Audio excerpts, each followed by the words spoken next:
I could not have chosen a better live time. I didn't have the audio going, but we got it going now. So there we go. We're all I am definitely human. yeah. Oh man, that's amazing. First, before we get started, I will just say a big thank you to everybody who is here and watching. We've already seen a lot of people follow us, which is great. Welcome to Getting Dicey. Today is not a Getting Dicey night, but it's us hosting. It's hosting something way cooler than just the Getting Dicey crew playing some Dungeons and Dragons. We've got multiple Getting Dicey crew. Yeah. We got a multitude of people from a bunch of different awesome shows, but I'll let them introduce themselves soon. But I will say thank you, Disturbed, for subscribing to us, and Squished. I think a lot of people here know Squished. He gave out like 5 subs to people watching, so thank you so much. This is amazing. Nice. Thank you. We love it. Yeah, I know, right? You naughty boy. So this is day 1 of Kiwi RPG Week, which is awesome. We've got some great people here. Dice Legends, I believe, kicked it off for us earlier today. Were you guys the first thing for? Yeah, I think so, in terms of streams, yeah. First stream, yeah, it was great. Stream. And then we've got one of you here to finish the night as well, which is awesome. They're everywhere. Tonight, I'm only here to push buttons and make sure you guys, this all flows nicely for you guys. I'm going to try something different in the background. I'm not DMing, I'm not playing, but I'm going to try my first chance of actually directing the stream. So hopefully, if you guys don't mind, we're going to get some close-ups of your faces as we do different things while we play. But I'm going to leave you with Azul from Don't Forget Your Tell. Guys, have a great game. Thank you. Much Thank you. thank yous. Yeah, so this is going to be exciting. We've got an all-star cast from all around the Kiwi RPG country. Like, I was going to say world, but then... We wish. Place. Yeah, The world place, of New exactly. Zealand. The world of New Zealand. What a better way. That's brilliant. 10 out of 10. Human words. Human words. Doing human things. I guess the first thing we should go around is go around and just introduce ourselves, and then just introduce our characters as well. Probably a good thing to do. I'm going to go in the order of the screen, and that is Brad. Brad first. Take it away. Well, I am Brad from Fate of Isen podcast. You can find us where podcasts are a thing, which is almost everywhere. At Fate of Isen on all the socials. It's a homebrew game we've been playing for about 4 years now, and we have just wrapped up our big first campaign after all that time. The final episodes of that will be releasing over the next month or so, and then we're going to be starting something new and fresh, which is going to be pretty cool. And today I'm playing Barry Williams, who is the Mundane, for those of you who know the character archetypes in Monster of the Week. And the Mundane is basically your average, ordinary person who really doesn't belong in a crew of monster hunters. And for Barry Williams, that is especially true. He doesn't even know he's on a crew of actual monster hunters. Azul, how much of Barry's story do you want me to say up front, or how much do you want to happen organically? We'll be going through the histories as well, so if you want to keep that until later, but otherwise, a general few sentence vibe check kind of thing. Cool, yeah. So Barry, he's in his mid-20s. He's a really, quote-unquote, average guy. He is the epitome of average. And he's a junior admin at his dad's accounting firm, Jenkins, Williams and Jenkins. And he hopes that one day he will add a second Jenkins to that. He has big ambitions. And to get into character today, I put on this pair of fake glasses. People who know me might have been watching the stream going, Brad doesn't wear glasses. You are right. But Barry does. Wonderful times. Thank you. Well, move on to Brendon.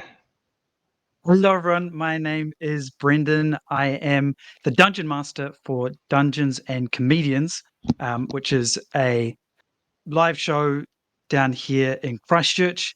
Our next episode is this Sunday, May 8th, and we're going to be streaming that out as part of the Kiwi RPG Week as well. So, looking forward to that. I am going to be playing Kelvin Goodness. I am the Divine, which means that in Kelvin's kind of rough and tumble youth, he fell in with a bad crowd, He listened to a Creed album backwards and then sold his soul to God. And ever since that, he's been a force of divine justice, and he's worked at the deli counter at New World. So you listen to like a Dirk album, like spelled backwards. That's brilliant. That's brilliant. Backmasking, it's all real. Ah! And we go next to Liz. Hello, Liz. How's it going? Hi, that's me. My name's Liz, and I play the dwarf barbarian Karen in the. Now, you'll want to Google this, but you have to write it all down correctly. So listen carefully. It's called The Terrible Adventures of the Janderson Breffords Parchment Company, and that's the podcast name. It's 61 characters. It will destroy your Google search, but it's absolutely worth it. We play as a team of ordinary office workers who discover magic and have their lives forever changed. And Karen is very much growing into her rage ways. But tonight, Delightful. I'm not. I'm not playing Karen tonight. I don't have quite that posh of an accent. For tonight, I'm playing Cora, and she kind of talks. She's more like this, man. You know, Cora's just some. She's like an IT consultant, and she's been working for the monster hunting agency for a few years now. And you know, in her off time, she does IT consulting and stuff. It's not really that big of a deal. And she is going to have the surprise of her life when she finds out what is happening with this team tonight, because she's not expecting to have to babysit a mundane. Oh, she's a flake, by the way, for the monster of the week Yes. archetype. She is a flake, so kind of like Mulder from X-Files, the conspiracy theorist who is proven right about everything. I love that foreshadowing just there a bit. And then we have Raylene. Hello, how's it going? Hello. Cool. My name is Raylene, and I usually play Hakapella in our D&D stream Dice Legends, which streams every Sunday here in New Zealand. I'm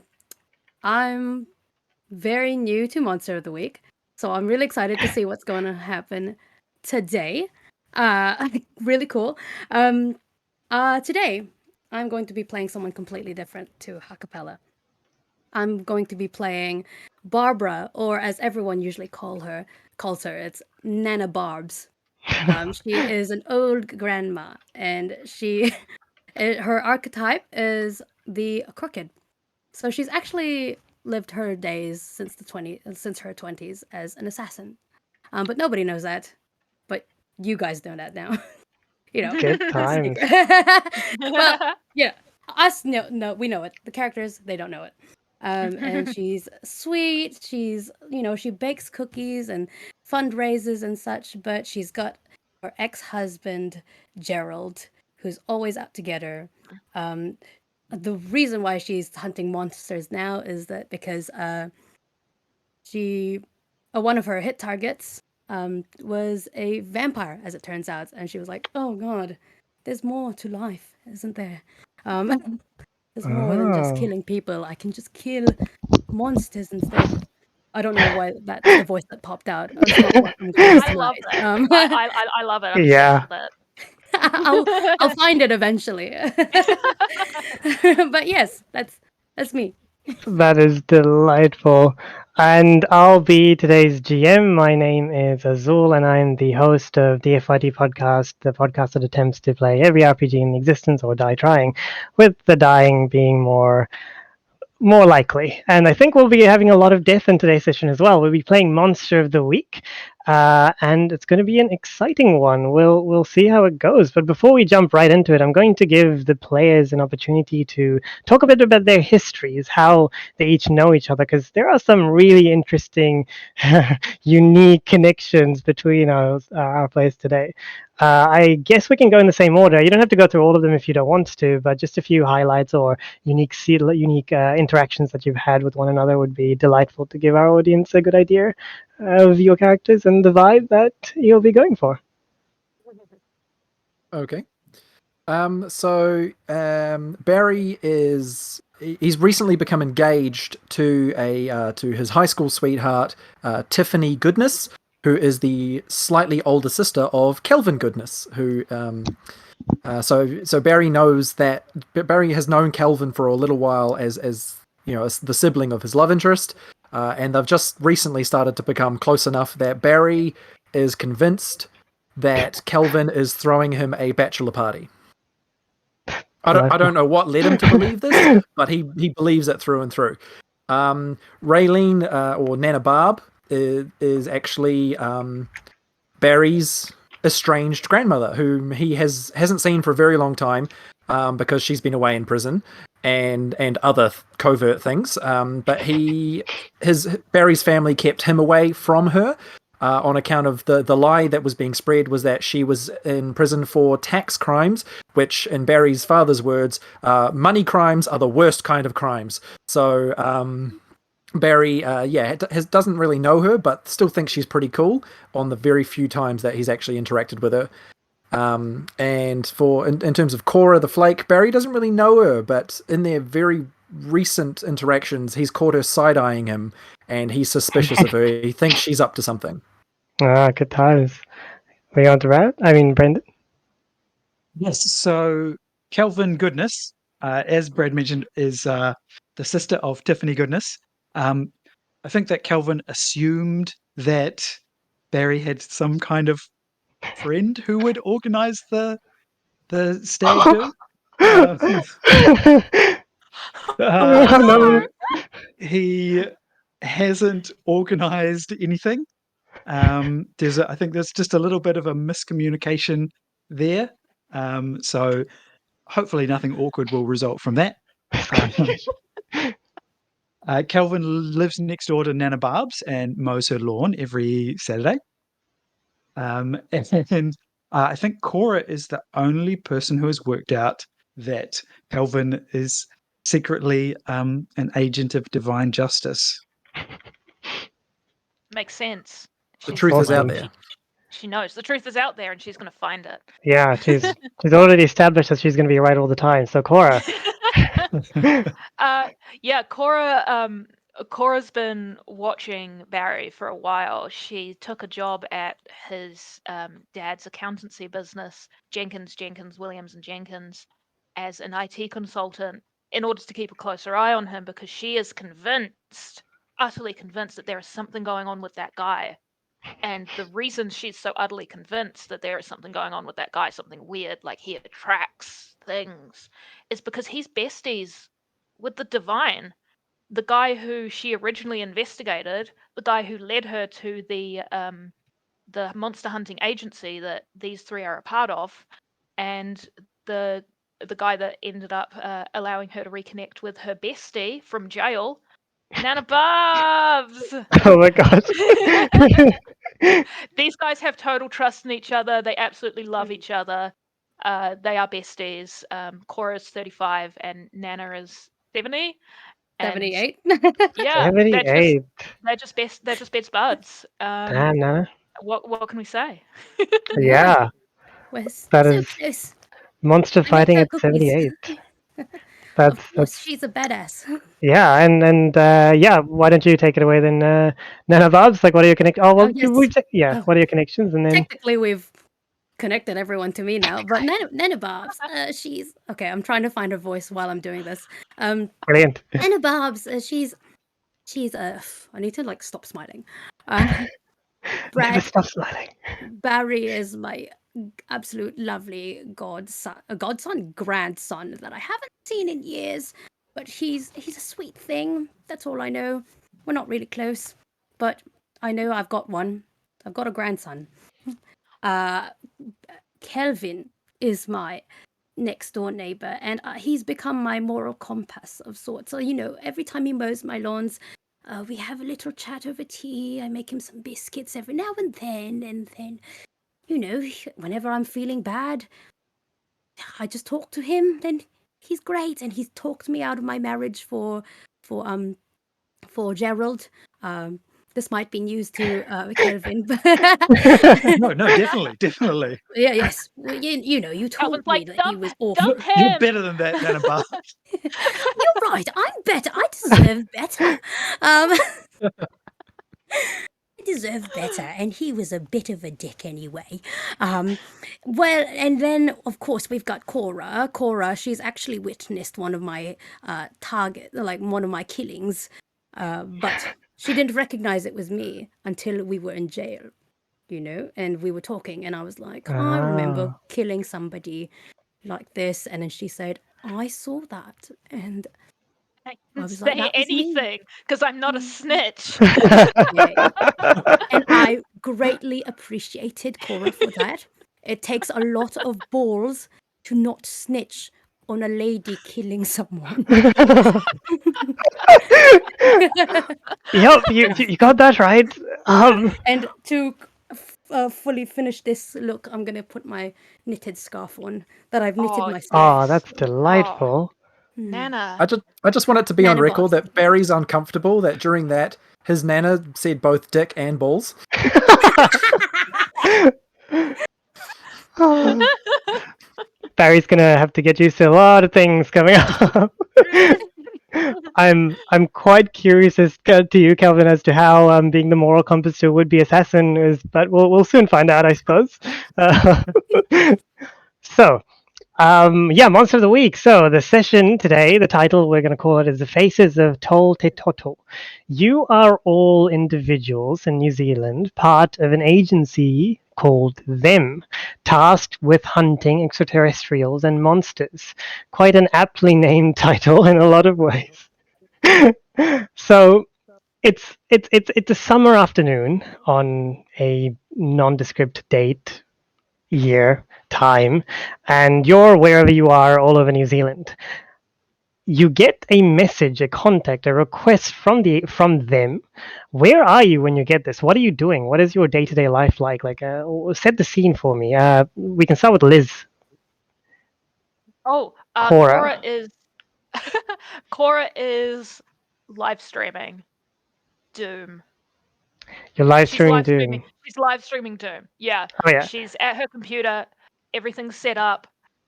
She's got this mysterious background, and she is speedrunning Doom. And she's got like 100 people on her stream. It's not the biggest stream, but it's not bad. She's pretty good at Doom. Oh yeah, no. And And she's crouched over a computer, and her phone starts ringing, and she says, "Oh shit! Hold on, just give me a moment." And she says, "Yeah, what's up? Uh huh. Okay. Yeah, man, whatever." She puts her phone down and she says, "All right, see you later, gamers." And she just shuts her stream off and she walks out of her house. She's that's ready to go. delightful. You were given soon afterwards. You're given like coordinates where to go to, and like a private plane comes wherever you discussed it to be and takes you to that location. We'll move on. How Yeah. about? I know it's top class transportation. Given the things they put you through, they at least give you good transportation. You know, Good. but we don't. They should. Yeah, we don't talk about New Zealand transportation, so you gotta. So Nana, yeah, Nana Barbs on the other hand, what are you doing? I like today at this time when you're contacted, and how are you I would contacted? say Nana Barbs is just sitting in front of her fireplace. It is a night time, I think, maybe, and she is knitting. Luckily, I've got course. my knitting needles as props here. She's knitting, having a little time. You know, she's got cookies in the oven ready to go for tomorrow's orphanage fundraiser. And yes, it's very lovely. And suddenly, her phone rings. It's an old Samsung phone, you know, and she hasn't updated it yet, upgraded to the newest one. And so she's having trouble answering it. And she looks over her glasses and she says, "Hello? Yes? Oh, that's dreadful. All right. I'll get my gun." And she ends the call. She gets into her little car and drives off. Of course. just you say no to the transportation. You prefer taking your transport that you're safe with. Like I'm you're an confident in. independent woman who don't need no car. Yes, indeed. Other people. If that makes sense. I'm so glad someone's got a car. Laura doesn't drive. How about you, Calvin? So Kelvin is behind the deli counter at New World. He has to be really careful when, if he's giving someone 200 grams of salmon or something like that, they might notice that the amount of fish there hasn't gone down. It's the same when people order loaves of bread. He's just got to try and hide the fact that they keep multiplying whenever he's handing them out. Oh Christ! Oh dear. And he, Literally. as he's doing that, there's a voice over the tannoy. It says, "This is a call for Calvin Goodness. Call for Calvin Goodness." So he has to go to the staff room. He gets the call, and he then, I guess, clocks out, hops on his bike, because if he leaves it locked up there, it'll get stolen. So he'd prefer if he could bike there. It's called a Rally 20. Of course. Awesome. And then we go on to Barry Williams. Yeah.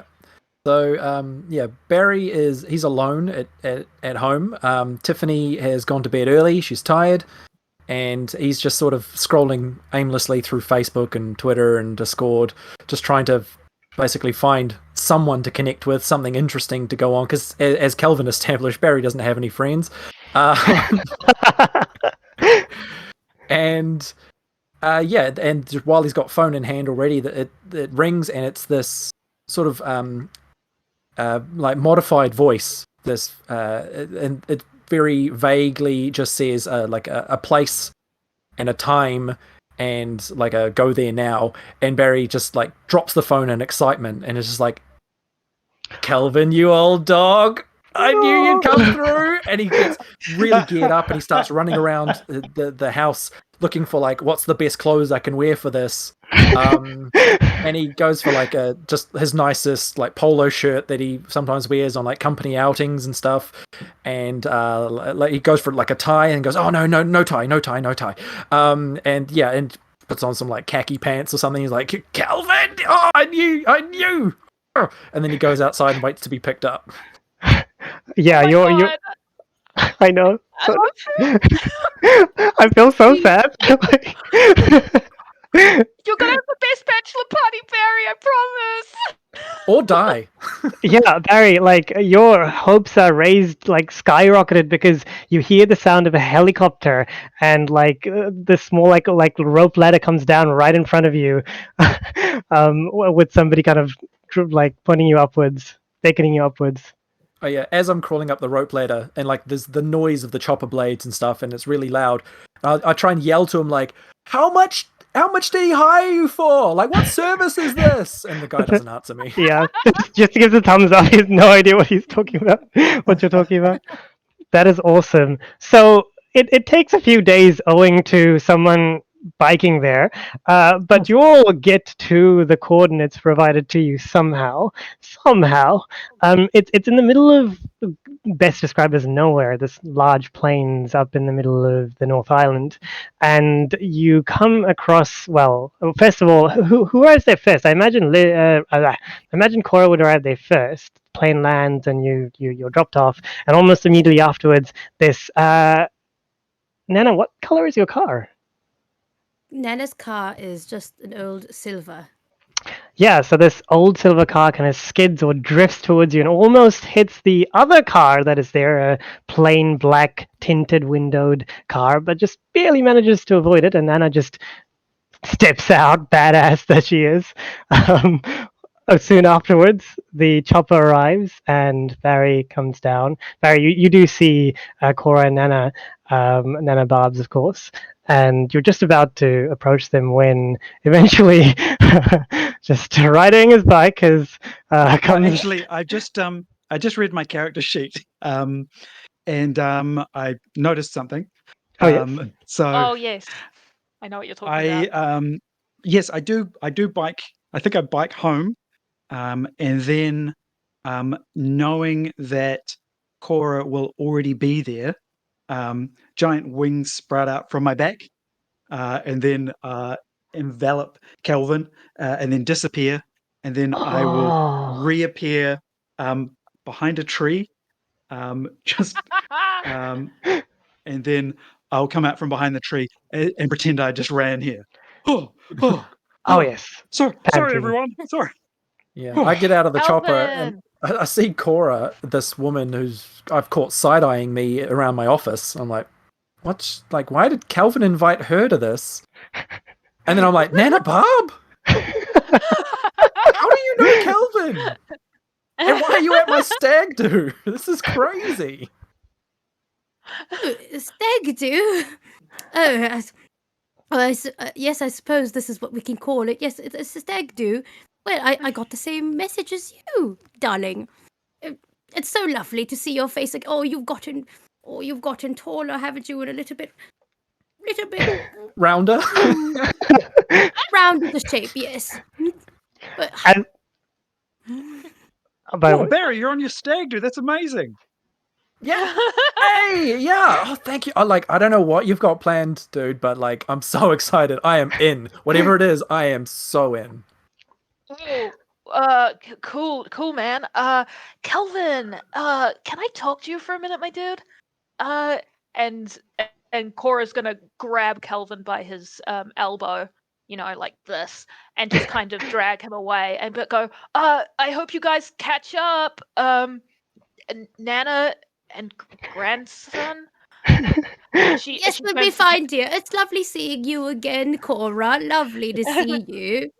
Always a fucking trip to see you, Nana. And she I turns to swear Calvin I'm and my says, Nana. Oh my god. she turns to Calvin and says, Calvin, what the fuck, dude? Who's this guy? Did you bring him? He knows you. It's Barry. He's my soon-to-be brother-in-law. What? Why does he think you're giving him a stag do? What? Well, We're hunting monsters. Didn't you hear the phone call? There's been people found without heads in this town. What are we gonna I do with didn't this invite him. dude? We Oh, look, we can't let him know what we're doing. Okay? no, Just obviously not.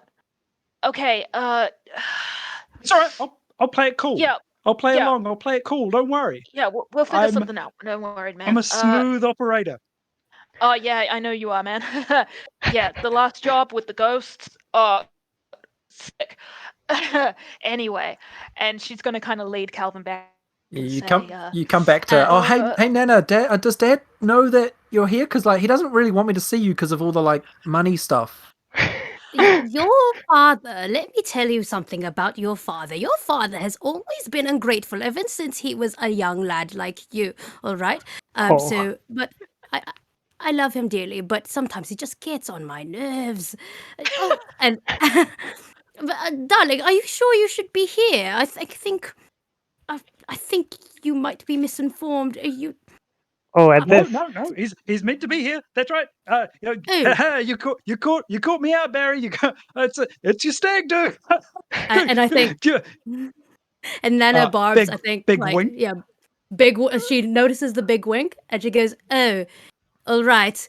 Well, welcome to your stag do. Yes, it's very special indeed." And she kind of looks uncertainly, like she's watching everyone, like trying to get a gauge, like, Yeah. how are we gonna Yeah. pull this off? Yeah. and Cora says, "It is so good to meet you, my dude. My name's Cora. You're Barry. I am gonna be. This is gonna be like super cool. We're gonna have a couple days here. We're gonna solve some mysteries. It's gonna be like a big LARP. You know what LARPs are? Yeah, I You- used to you've- do LARPs in college. Well, I mean, the other man. kids had LARPs, and I showed up to a few of them. And then, Oh yeah. Well, now Oh, you're gonna God. be in one.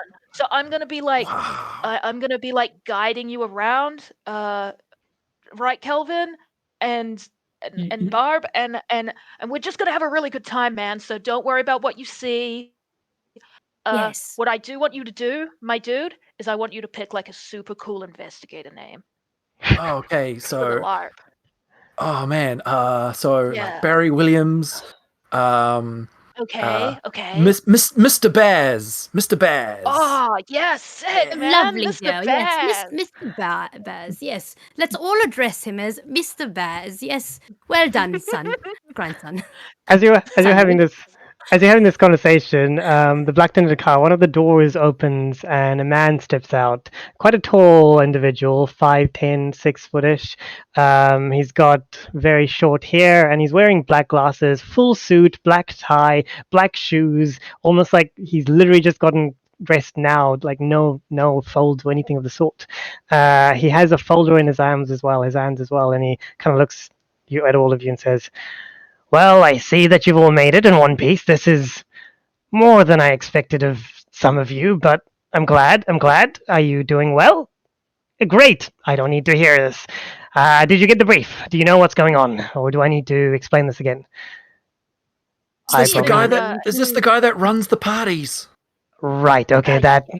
Yeah, man. that- You should definitely ask him for any information you need, Okay, cool. Yes, you'll need all the Miss- information, Mr. Baz. Mr. Baz. Yes. hang on, Mr. Baz, I don't have that on the list. I've got... Wait, who's Mr...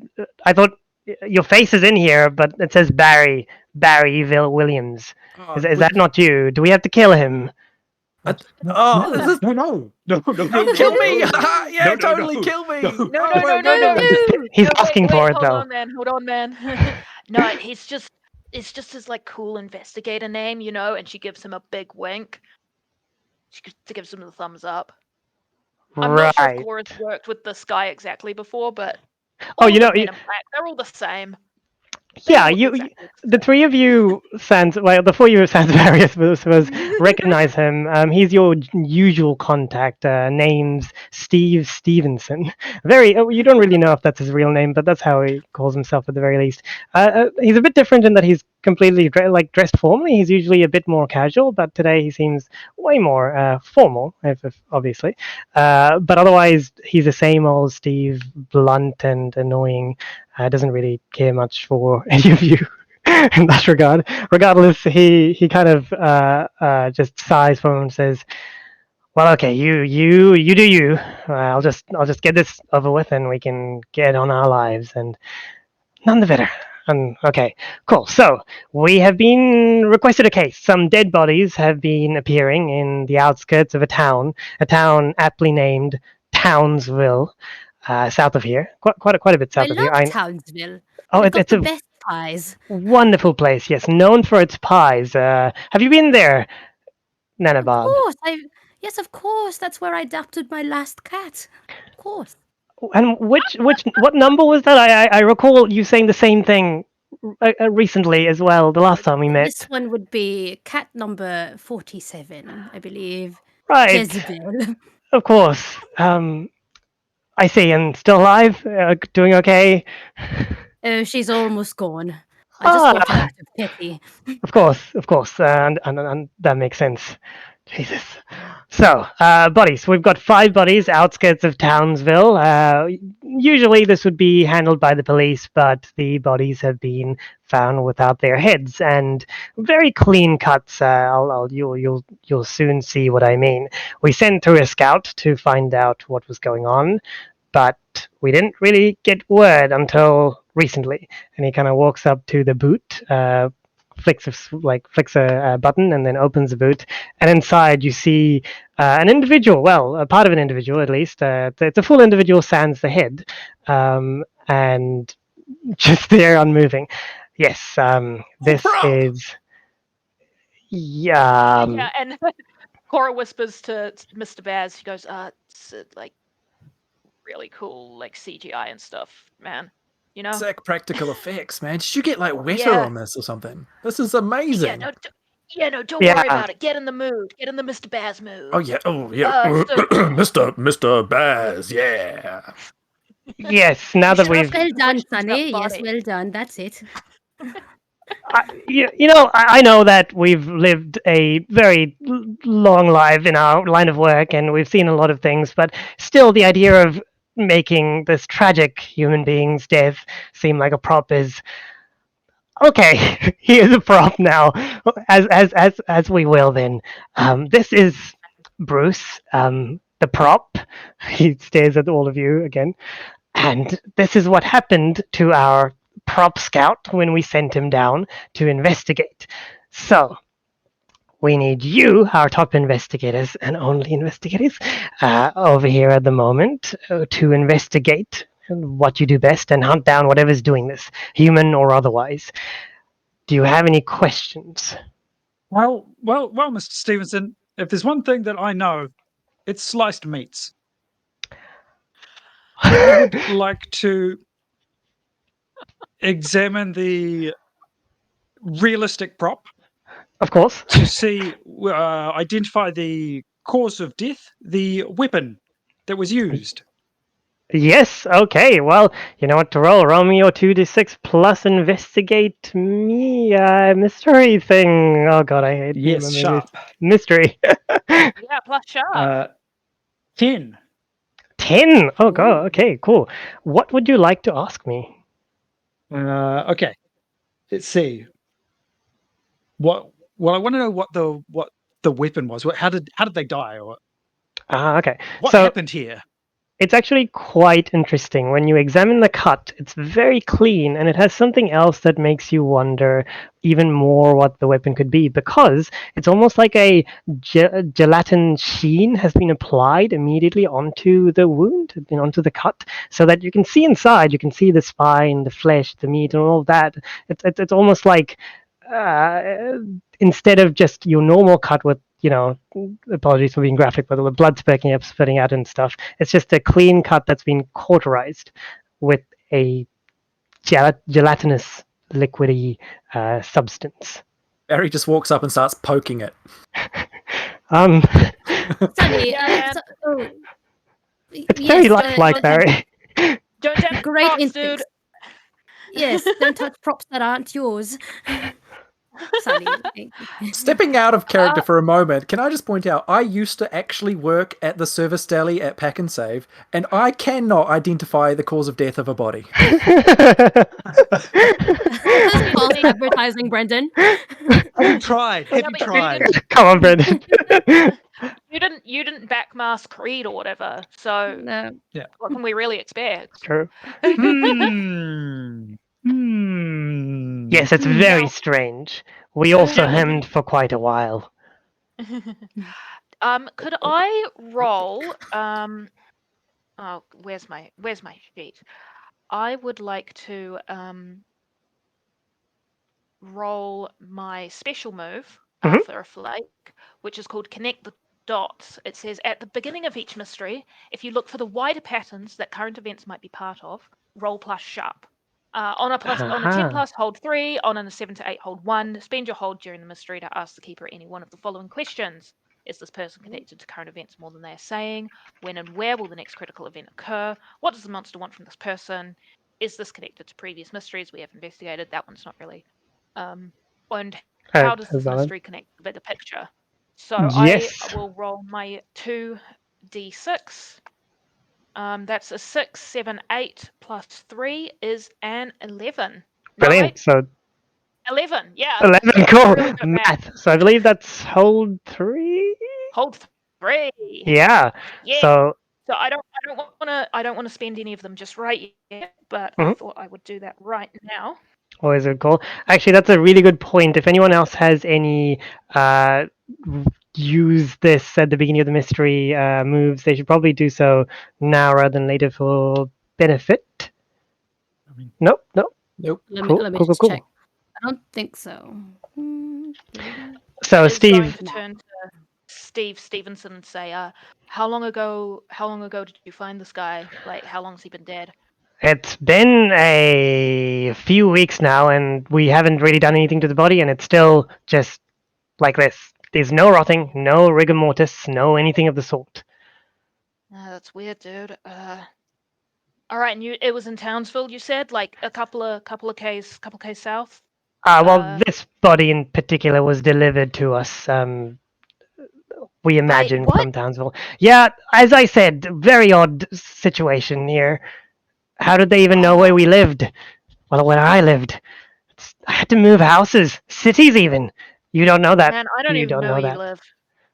Good. Okay. Yeah. No, I like to keep it that way, man. Keep working I and appreciate private that, life but separate. if it makes you feel any better, I know exactly where you live. But otherwise, Yeah, uh, no, I know, man. yeah. So we've booked you tickets to fly down, and we've also booked you a room at the inn, the Tidy Owl Inn, under the proprietress Bella Cornelius. If you show up there, say you're tourists, full expenses paid, breakfast in bed, I believe, if I recall correctly. I hope that's appropriate for your Ooh. preferences. Well, this Lunch and better be dinner. better than the last time. Yeah, we apologize about the eggs. We didn't know that they would be They were in that. tiny. We didn't know, okay? It was I a understand, mistake, Sheldon. and we had a lot of HR complaints. We're still dealing with the list of complaints. It's just a nightmare. Well, okay, if there is no other questions you would like to ask me, I can send you through. The plane will be here in, I believe, 5 minutes. Do we get like Man. cool paintball guns or something? Sure, no, you do not get paintball no. guns. Do not give Here, him a have. gun. I think probably you'd be better as like a kind of like a hand-to-hand combatant. I think that feels better for like a Mr. Bears. Do you know what I Yeah. mean? Yes, Yeah. And Cora picks up her backpack and she slings it on her back, and you can see this gigantic hunting rifle stuffed into it. yes. And she goes, And "I I need someone to think, keep." yeah, Nana Barb's does the same. She's got her hunting rifle too, Oh and my she gets gosh. out her. She's got a hunting rifle, and she kind of puts her revolver in up her sleeve, well, like up underneath her, like not the sleeve. What's it called? The garter of her skirt. Yep. She kind of just shoves it there. It's like, yes, darling, you're off better. Here's like, I don't know. Here's a rock. Have a rock for now. It'll keep you Get up. safe. I promise, darling. Get up Instead of taking the close, rock, use your fists, I pull out my have some I've got like fun, a little man. multi-tool I brought with me because I didn't know what to expect from Kelvin's bachelor party. So I was like, I got this, and it's got like a screwdriver and like a bottle Yeah, opener. man. Yeah, sick. It's gonna That's be very really cool. helpful. Yes, very Ooh, helpful indeed. he's gonna die. I mean, prop die. Mate, Oh do you want this Don't worry. instead? And he kind of pulls out like a machete from within his coat. But I mean, I have a few. Yeah, man, give him a machete. Yes, that would be Brilliant. great. But Barry, love, make sure you be Kelvin. careful with sharp things, all right? I won't Wink. let anything happen to you, all right? No matter how much I hate your father, I won't let anything happen to you. Steve hands. Kelvin. He Steve needs some hand. kind of weapon, dude. Sorry. Does Calvin? No, it's all good. Does Calvin have a weapon? Out of curiosity. So Kelvin does not visibly have a weapon, Cool. We all know what that means. Concealed but he has weapon. access to interdimensional space. Regardless, Steve Oh. does. Okay. Regardless, Steve does ask, Calvin, are you good with a weapon as well? No, I'm fine. I'm fine. Hey, just couple of real quick questions. Sure. I mean, Bruce. Bruce. You said he was delivered. Right, the like, dead body. Yes, post delivered by post. Yeah. By post. We have a very good Yeah. postal system, apparently. I was very surprised. It was like a body-shaped package and everything, and you'd think they'd check it out, but no. Delivered. They left me a calling card and everything. A text as well. Was there a Very return efficient. address? What? Really? Like, do you think we would really? It's good. It's always good to check, dude. Don't be mean to Kelvin. I apologize. It's been a stressful day. Yeah, man, I know. I'm I sorry, understand. Kelvin. I'm going to anger management classes as well, and it's working out great. My teacher says I have a lot to learn, so that's great. It's really, really good to Yeah. hear, dude. Hey, you're doing but great, Steve. You're doing really great. Thank you. Yes. I'm proud How of you. about after this, you go and have yourself a cup of tea, all right? You right? Yes, actually, I do need to talk to the three of you for a moment. Barry, yeah, man, sure. I forgot your nickname, but B-Man, Babs. B-man. B-Man. Well, Is it too sure. late to change my cool nickname? You could totally be B-man, dude. Brainstorm Buzz, while I yes, Buzz B-Man, brainstorm while I talk to your colleagues. So about Barry, we kind of need him alive for at least a few more weeks. We're running low on agents. We've opened up recruitment, got a few interviews up, and we do need him. Just for corporate's really concerned about the situation here. So just keep him safe. This guy's one Let me of get your this like straight. recruits. Let me get this straight. You Yep. are short-staffed, and so you decide to bring in my grandson, and absolutely, oh, unacceptable. Oh, his father's never going to leave me alone if he finds out. Well, actually, Nana Bob's, we actually contacted his father first, and he recommended the son. So we kind of, Ugh, yeah, my son is such an idiot. Ugh. yeah. Well, just FYI, just also stay alive. But I'm sure you can do that, right? All right. Well, we're thinking the way to like keep him calm and like keep him excited and happy in what he's doing, and so he's not knowing that he's like touching dead bodies and stuff. Because we're just pretending that this is all like a big, fun Actually, the party less I thing. know, So the less I know, the more, the longer I'll live. Stress levels and all that. oh So yeah, man, yeah, man. yeah, No, you do you. you get out of I'm here. yeah. We'll see Uh, you later. We'll see you later, Stephen. Yes. cool, And cool, cool, and cool. don't worry about Barry. You know, he's got I've got his favorite treats. He's loved them ever since he was a child. He loves these little strawberry lollies. Don't worry, I'll show you. Nana Barbs turns around and goes, "Barry, darling, I've got one of these for you. Barry, look over I here." I have a You lot still of have. mixed. I Oh, have, I have mixed feelings about this, but I'm gonna leave. Yeah, see you, Hey, dude. Steve. He nods and just heads off. And as he does, as he gets into the car and it drives off, you start hearing the familiar sounds of the engine of the plane that you came from, Cora, as it lands by nearby. All right, guys, let's get going. Right, let's pack in. Bachelor party, ready to go. Yes, absolute lovely bachelor party. This is going to be great and swell. Your friends are gonna love the fact that your grandma is here. Your nanny. Oh, I love Barb. Yeah. She's my homie. So I It's gonna be used to great. swing it back into the day. I was doing all my shindigs and whatnot, and I do the twist and the jive. Nana's been places. Awesome. Cora gets on the plane and sits down. Looks totally natural there. She's ready to go. Yeah, brilliant. It's a nice plane, The transport is always nice, and you're served drinks and food and titbits and all sorts of things. Eventually, after a few hours of flying, actually, probably take an hour of flying, you seem to arrive at the place that you're supposed to, because one of the attendants comes in and silently hands you all a parachute, nods knowingly, and then heads off again.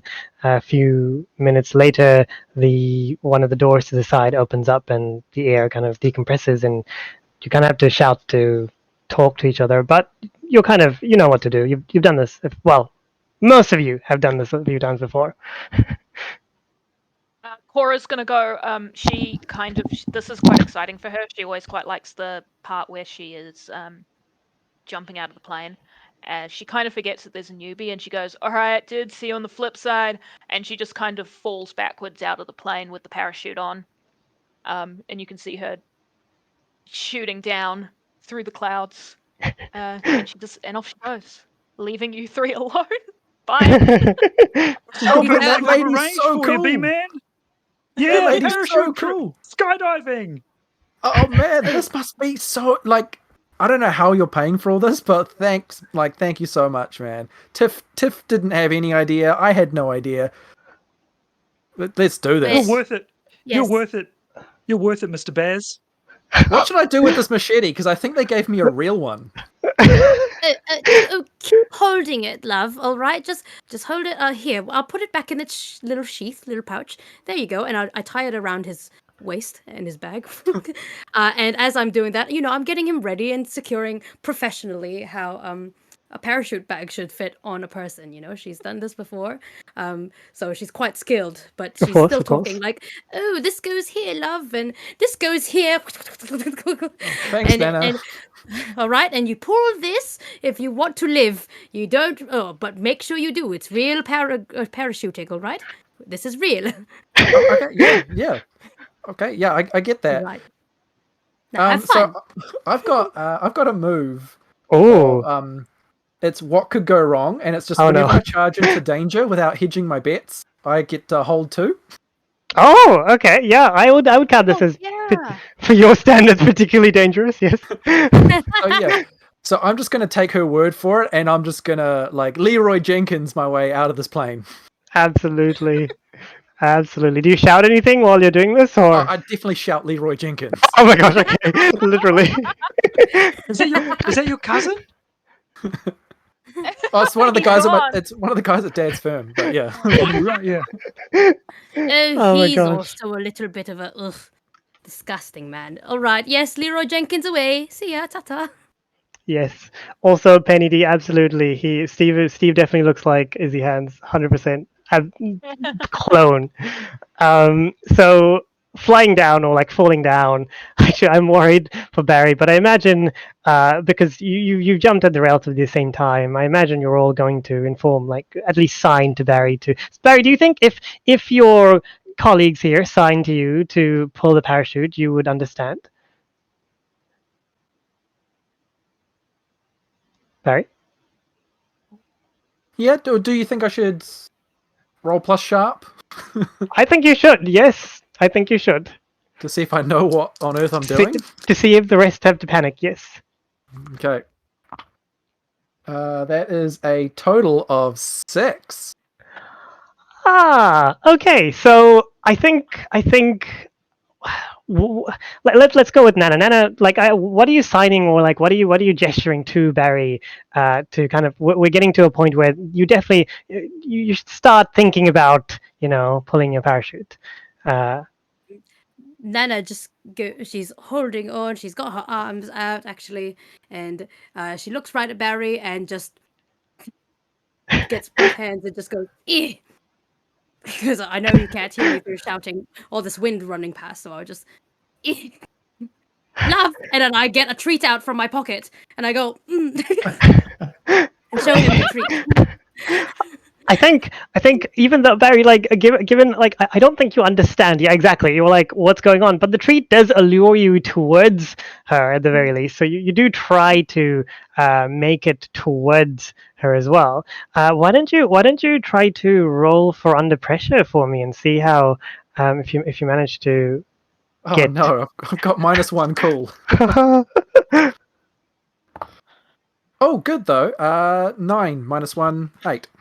Okay, yeah, I think, yeah, no, you definitely, you're kind of concerned, like there's a lot of gestures from your Nana, and then suddenly And plus, sorry, but with that whole 2 that I got from my Leroy Jenkins, I can actually add a +2 to that roll anyway, so a 10.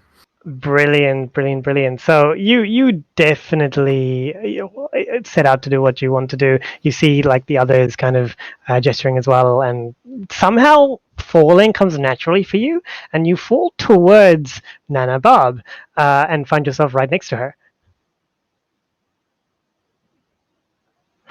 Oh. What? I'm having a good time. Oh, that's great! Yeah, and I'm like reaching out the treat to go in his mouth. Yeah, you're definitely within arm's reach. Like, you could literally pull each other's parachutes as well and stuff like that. So you're in a safe distance, but it is getting close to the ground, everyone. So pulling is probably a good idea. Yes, we pull. I pull, Okay. rather. Yep. Brilliant. Yeah, so after slowly but surely coming to the ground and landing with a plop, you find yourselves in the outskirts of the town. While you were coming down, you could see the town. It was quite a homely kind of nice rural little village. Few buildings, quite rural, but has the modern amenities like electricity and you would hope internet and the Ooh. such. Regardless, once on the ground, what do you all do? Do you head directly towards there, or do you do something else? Yeah. I've got a. Oh, No, you go first. oh, thanks. I've got a move called Home Ground, and Oh it's yeah. your crewmate. I made a point of keeping the locals happy, keeping them safe. So if I'm back in my old neighborhood, you can always find people who will hide you or help you with a minor favor. No questions asked. And I think I'm gonna make Townsville Barbara's Oh, old okay, The neighborhood. old okay. Where haunt. yes, so she's familiar with this place. Yes, Of and she course. looks at the clock tower and says, "Oh, they've renovated it. Oh, about Yeah, time." yeah. In that case, Nana Bobs, as you approach, you realize that not a lot has changed, but the few things that have changed quite a bit. There's a few gas stations now, which weren't really a thing to be here back in the Yes, day. Well, according to your memory, at least. A yes. church that seems to be renovated, newly painted as well. A few convenience stores, a countdown, uh, the usual, really. What's something unique about the town, or like something that you remember about the town that you really honestly enjoyed that's still there, like But maybe a building or of course, it's the pie. It's the bakery. The pies in Townsville are absolutely delightful. They've got so many different types. Does anybody want to eat? In her grandmother manner, she just comes. Does anyone want to eat, or are we all right to go straight to the accommodation? What do you guys think? The pies are absolutely delightful. They've got deer pie. They've got raspberry and cream pie. All the pies you can think of. Think of your If favorite food. Go on, Cora. Think of your favorite food. the pressure's Ah, on. or I mean, you can't go past like a good tikka masala Well, they've got that here. Let me tell you. in a pie. No In a way. pie. Yes, Ah, I'm way. not sure why, but I have a strong desire for a sausage roll. Well, they do sausage rolls here, but the people don't really like sausage rolls. But you're more than welcome. You won't get judged for it at all. Sure not. Surely But not. you know that he will. He will get judged. So sorry, I didn't get it. If are you approaching the town or at the moment, or still? Yeah. Yes. So as you nearby, as almost exactly like Nana's talking about, the first thing you probably see is, apart from the clock tower, this huge neon sign of a pie. Like it's still blinking even in the middle of the day. It's huge, and it's cut into 4 slices, and all the sides, each slice is a different kind of pie as well. Not only do they have New Zealand pies, they've also got sweet pies, like American pies as well. Like all of the above, all the pies in the world here in this town that happens to be Pie Central for New Zealand. been here before. This place rules. I Of say course. we should go into the pie shop, see if we can gather some information from the locals, uh, Of course. I hope get the some pies. yes, of course. I hope my old friend is still working behind the counter. Oh, I can't recall his name. Oh really? I wonder Yes. why. Maybe I'll see once I walk in to see if it's really him, and I Yeah, usually just read the name tag. of Now, course, of how course. I do we mean, do this? Do we just go around? Do we just like ask everyone we see if they've like cut off people's heads or something? Is that like how we do this? Not No, Have like you ever watched cutting off Westworld? heads. You Oh know no, sorry. Westworld? I've queued it up. I've queued it up on Neon, but no. Oh, okay, yeah, man. It's kind of like Westworld. So you've got to talk to the locals like it's real. Like y- they are traumatized by these bodies. They don't want to talk about it. It's real and it's scary to them. So you're like a private investigator and you're really sensitive about it, but you do want to get the truth. So don't be too hard on these guys, but if they know anything, just see what you can find out. And try some pie, man. yes. Last meal and everything. metaphorically speaking. Yeah, because I'm gonna die. Yeah, at the end. Yeah. I can just imagine Kelvin's face. So yeah, Cora's gonna duck into the pie shop. And Nana follows, sorry, and yep, you go. Yeah. Nana, one thing I should mention that you notice is that unless your memory serves you wrong, which it seldom does, you find that the streets are much emptier than they used to be. But otherwise, everything seemed pretty seemingly usual. Opening the pie store door, the little jingle of the door opening echoes through the large, probably the largest like building you've seen so far in the town, apart from the clock tower, which is tall, I suppose.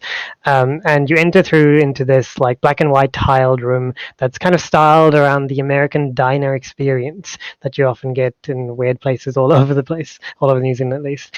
It's got like a nice bar with like again a neon strip that's just going from it's the whole RGB thing, like changing colors and the such. Cars coming out of the wall, or like the front of cars coming out of the wall, like these radiator. What are they called in cars? Like the switch things, like what you get in Burger King, the switch thing light in the. I have no idea what I'm talking about. Let's ignore that. Moving on. But it is homely and it is cold. The AC seems to be set way lower than the outside at least. Do you all go inside, or is it just you, Cora? I will walk in as well. We'll stick with Barry, wherever Barry goes. Where is Barry going? Oh yes, Barry. Yeah, I think I'd go. I think I'd go in because it's like Cora has set the example as someone who gets the job done, and I'm eager to get to the action, like get to the meat of this adventure pie. Of course.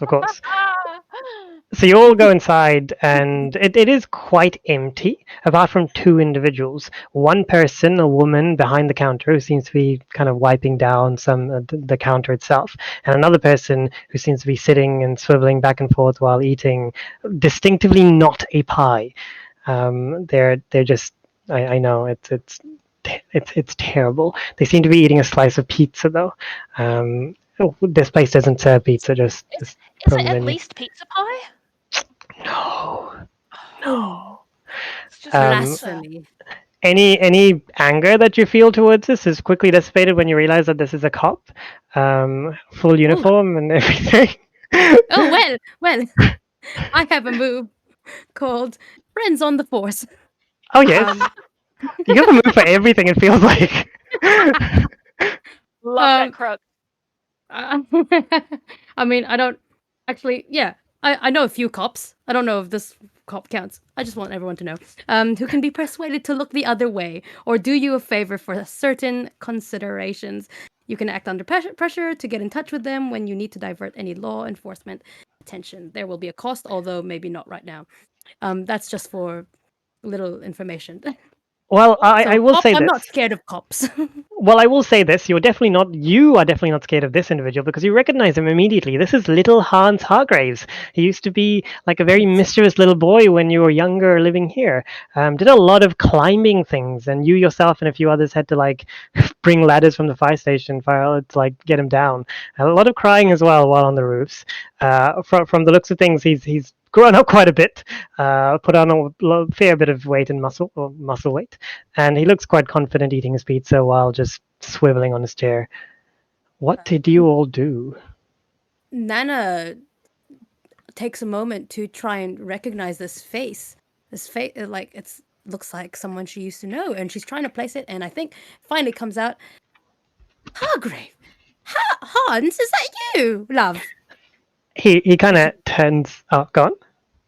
Yeah, no, go on. You go on. He turns to you and just kind of quizzically looks at you, stands up and approaches you and says, "Well, hello. Who might you be?" It's Nana Bob's. Bob, I used to be friends with your mother. It's Grace, right? Your mother's Grace. Nana Bob's. Oh, and his face turns a shade of like just a shade whiter, and he says, "All right, hello, Nana. You used to climb all the things like that clock tower as well. You right? I'm not wrong, am I? I'm never wrong. I'm not wrong. Yup. All in the past, Nana. I'm an inspector Oh, now. A respectable inspector now. look at you. What a big boy you are. Oh, lovely. I've got my Hannah. friends over here. No, Nana. I need to be respected. Uh, of We course, you respect do need to you. be. Yes. Well, let me show you a few friends that will respect you. Absolutely. This is Kelvin, my dear friend, my neighbor, and we've got Cora, and then of course we've got Mr. We call him Mr. Baz for today. It's his big boy special day today. I see. And are they your friends or why? What's going on? Is this some kind of like prank show thing? No, Yeah. love. Well, hey, have you dear boy, have you noticed anything weird going on in the town so far? And I investigate and try and get some answers because he's an inspector. Yes, yes. You showing up. Me showing up? That Oh, is very that's no weird. way to welcome me. I mean, it's odd, isn't it? Would you just leave and now you're here with three other people I've never seen before? Well, they're Yeah. out of towners. I was decided to show them all the pies that we've got here. I've missed the pies. And I see You ch- you're not eating a pie. And I kind of and look down on him. oh, he kind of just takes a step back from your glare and then immediately avoids your gaze and looks at the other three and says, "You should try the pizza here as well. It's very good." Oh, yeah, man, whatever. So like we're here on like a cool trip, but we really wanted to ask you, like I've been hearing some bad stuff about shit that's been going down in this town recently. Uh I just want to know like places to avoid, Oh really, yeah, because yeah. Like yeah, um okay, let me put this in a very blunt way. okay. Everywhere we've had a few disappearances and a few deaths and then a few Uh-huh. disappearances of the deaths. So it's been a it's been something of a Right. So stressful there's time. been so you've been finding bodies and then the bodies have been going missing? hmm We don't even have a Okay. morgue, and it's just we don't even put the bodies in the same place, and they still find a way. I don't know what's going on. Excuse Okay. me. Oh yeah, And he no just man, blows it's his fucked nose. up. Hey, Mr. Bears, I think this guy's good to ask questions. You should Yeah. be nice, be gentle with him, you know? Oh yeah, yeah. I was You just got it, thinking this Daddy. this guy's like this is part of it. This is yeah. Uh, Yeah, man. Mr. Police person man. Hey, uh, if a person got their head cut off and it was like they didn't like decompose or something, that's like a normal thing around here. Or is that a thing we could look into? What do you Maybe know? listen. Townsville is a I'm really not nice. good at this, Calvin. Doing great, Ta- doing great, buddy. I hold up a treat. Nana holds up a treat. Strawberry listen, lolly. Like a puppy. Barry, Townsville try isn't bad cop. Try bad cop, Townsville. Barry. Oh, Try bad bad. cop Barry. Try Oh bad Man. cop, yeah. Barry. Barry. Oh Big boy man, bad cop Barry. wait till Tiffany hears about this. She's gonna love that. Um, Mister, you're not good at your job enough. We need the answers for the questions. Well, okay, is that how we're going to play it? Let me tell you that I have every authority to take you in for some reason that I have to look up, but I'm sure there's a reason that involves you insulting my honor and Uh-huh. feelings. And no person whose name I do not know. I am a police I'm officer. so sorry, Inspector. I'm so Barry. When I said bad cop, I didn't mean you go crazy. I'm That was ridiculous. I've never seen such aggression before. I know I'm appalled. How dare I'm you, so sir? sorry. I'm so Cora's gonna sorry, give Inspector. Barry the thumbs up. She's like, Nana, We'll try and hold him back. Nana, Accurate Nana just police kind of penalty. comforts. Nana comforts what's his name? Hans. And it's like, it's all right, dear. He just got a little bit carried away. We're playing a little game, you see. You don't mind if we just look smooth this over, right? Using my friends on the force. Well, okay, listen. I'm on duty at the moment, so I can't actually say or do anything. See, this uniform means on duty. Like I feel like a lot of people don't get this. They still call me Little Hans and other things, and it's really Oh not no, but nice. not me. I'm not going to call you Little Hans. You're a big guy. You're very, very well established here in Townsville, aren't you? Didn't You're you pretty very much good at your like job. say Little Hans in the literally the first words that came out of your I mouth since don't I've know seen you what for like you're on about, Hans. Gaslighting 101. Could you roll me charm for that, please? All So right, you let Gaslighting me roll. manipulate first and gaslight the hell out of this cop, basically. I'm gonna and it is. Yeah, Oh, Hex of you actually Hexagon love the like accurate police royalty. Crack me I've up. got a 12 plus charm is 2. Oh, 14. yeah. oh my gosh. Yes. Okay. You're absolutely right. This happened when I was a kid as well. I thought I remembered something, but then you said that didn't happen, and then I had to remember harder, and then it definitely didn't happen. And I totally don't feel weird emotions about that part of my life. So yeah, I'm on duty at the moment, and I can't really help you. But if you want, you can come over, and we can have dinner, all of you. I'm happy to. Me and my wife are happy to. Yeah, I am married, by the way. Me and my Oh, wife well are happy to. done. Oh, Why does that love. sound? Never mind. It's okay. Well done. You done so well. Good job. Um, well, we might consider the invitation. We have a little bit more errands to run, love. All right. But thank you so much for understanding this whole thing that we're doing here. Hey, You man. sure there's nothing else we need to know? Well, stay safe. Stay inside the town. Most of the people disappeared outside, or at least the bodies were found outside. That much we know.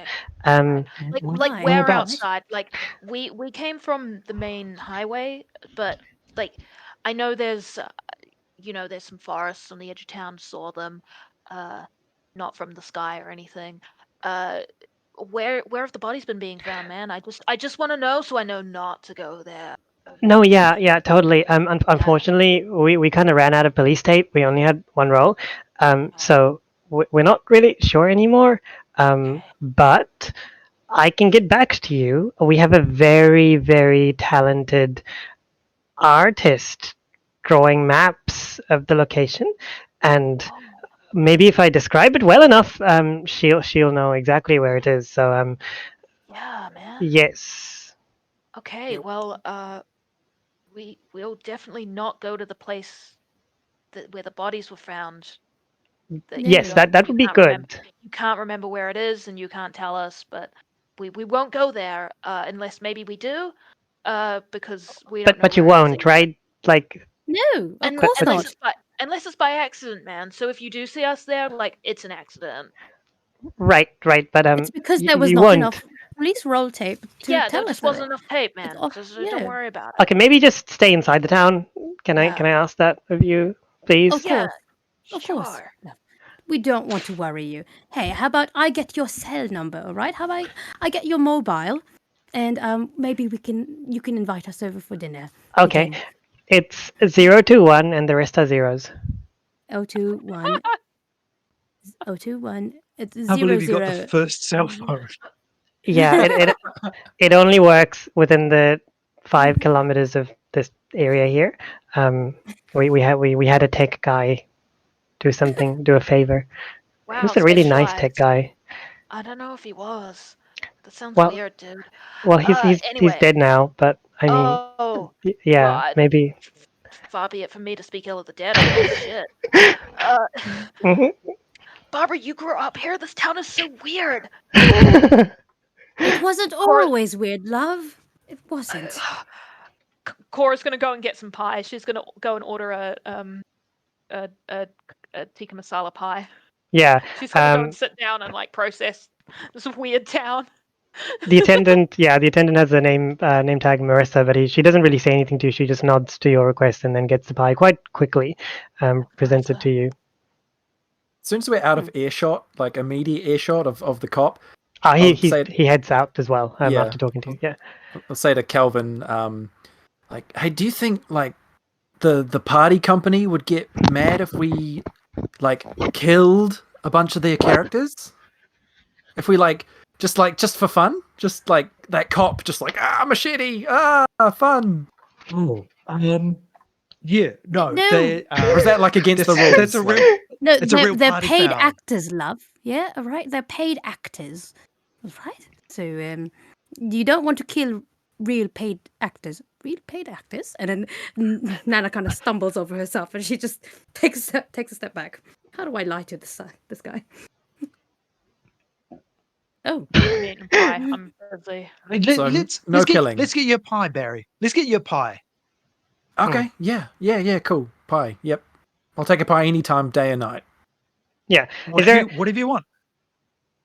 Yeah, and I should say the pies are delicious. Those of you who are eating the pies, you stay for how long do you think you stay, or like are you waiting or doing something in the diner or the pie store, I should say.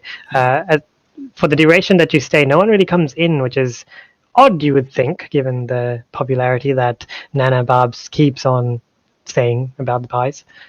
I would like to ask Marissa. Is it Marissa? Yes, it is Marissa. Marissa at the counter. How many people have walked in? How many sales have you made today? Usually, the sales are you get 100 and just before lunch. She just smiles at you. Hello, hi, love. Can I get you something? Marissa, you've already gotten me something, love. But could you tell me how many people have come into the shop today? I understand. Let me get you some pie. What would you like? I think this actor's broken. This actor's broken too. Can I roll to read a bad situation? Because I'm getting a spooky feeling off of this chick. Yeah, go for it. So I would like to roll plus sharp. So this is more of a something for extremely specific bad situations, but I'm getting a spooky feeling out of this pie shop. So I just want to check some stuff out. No, for sure. That is an 11 plus 3, a 14. Ooh, nice. So hold 3. Ooh, yeah, absolutely. Are there any particular questions you'd like to ask? Oh, yeah. Yeah, I'll ask one right now, which is, are there any dangers we haven't noticed? Looking around, judging from the situation, no. It seems like a diner. There's nothing out to get you. It's calm, a bit cold. The only odd thing is Marissa, but even then, she's a petite woman with long blonde hair and does not look like she could. If she tried, she couldn't hurt a fly. Okay. You know what? I'm just going to ask all of them.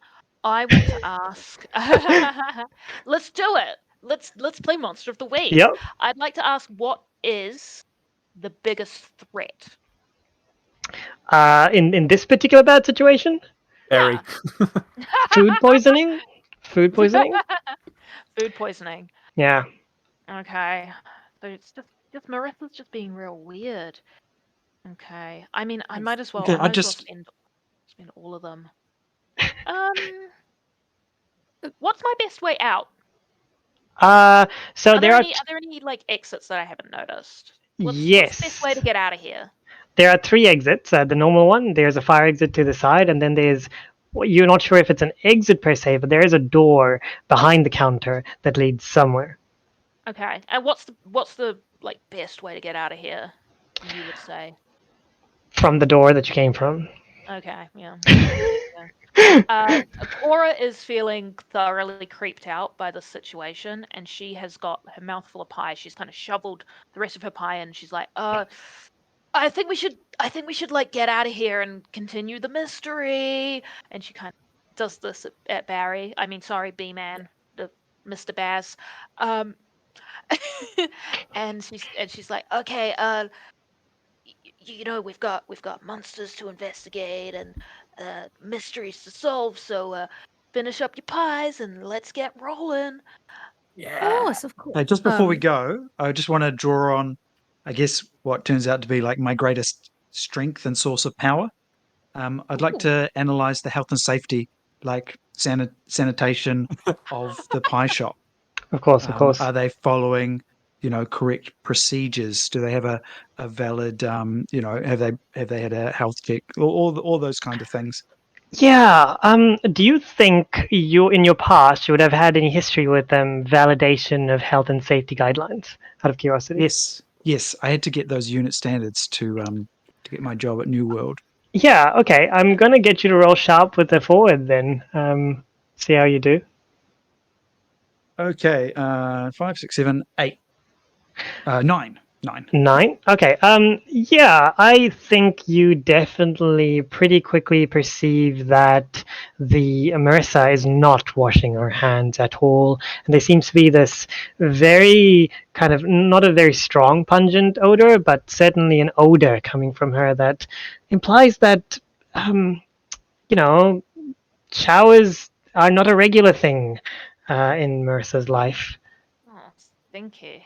I'm no stranger Nasty. to the supernatural. Can I don't know. A supernatural stench? Yeah. Yeah. Can What I would can that I be a use roll magic for? to perhaps sense something about them? About Marissa? Yes. Uh, Or to put it another way, is this a zombie? Oh, I see. Okay, you can most distinctively you can tell that this is not a zombie. Like you may like I don't know how you would want to do it, but like walking around, looking around, inspecting the health and safety around, you can tell from your conventional definition of zombie, dead human being. Marissa seems very much alive. You do feel warmth from her, for example, and she does seem to walk around, and she does not seem to be particularly interested in your brains. Okay, and not much shambling. Okay. Not much shambling. Even her gait is pretty like it is a fairly normal gait, shall we say? It's kind All of right. stinky. Look, this is unacceptable.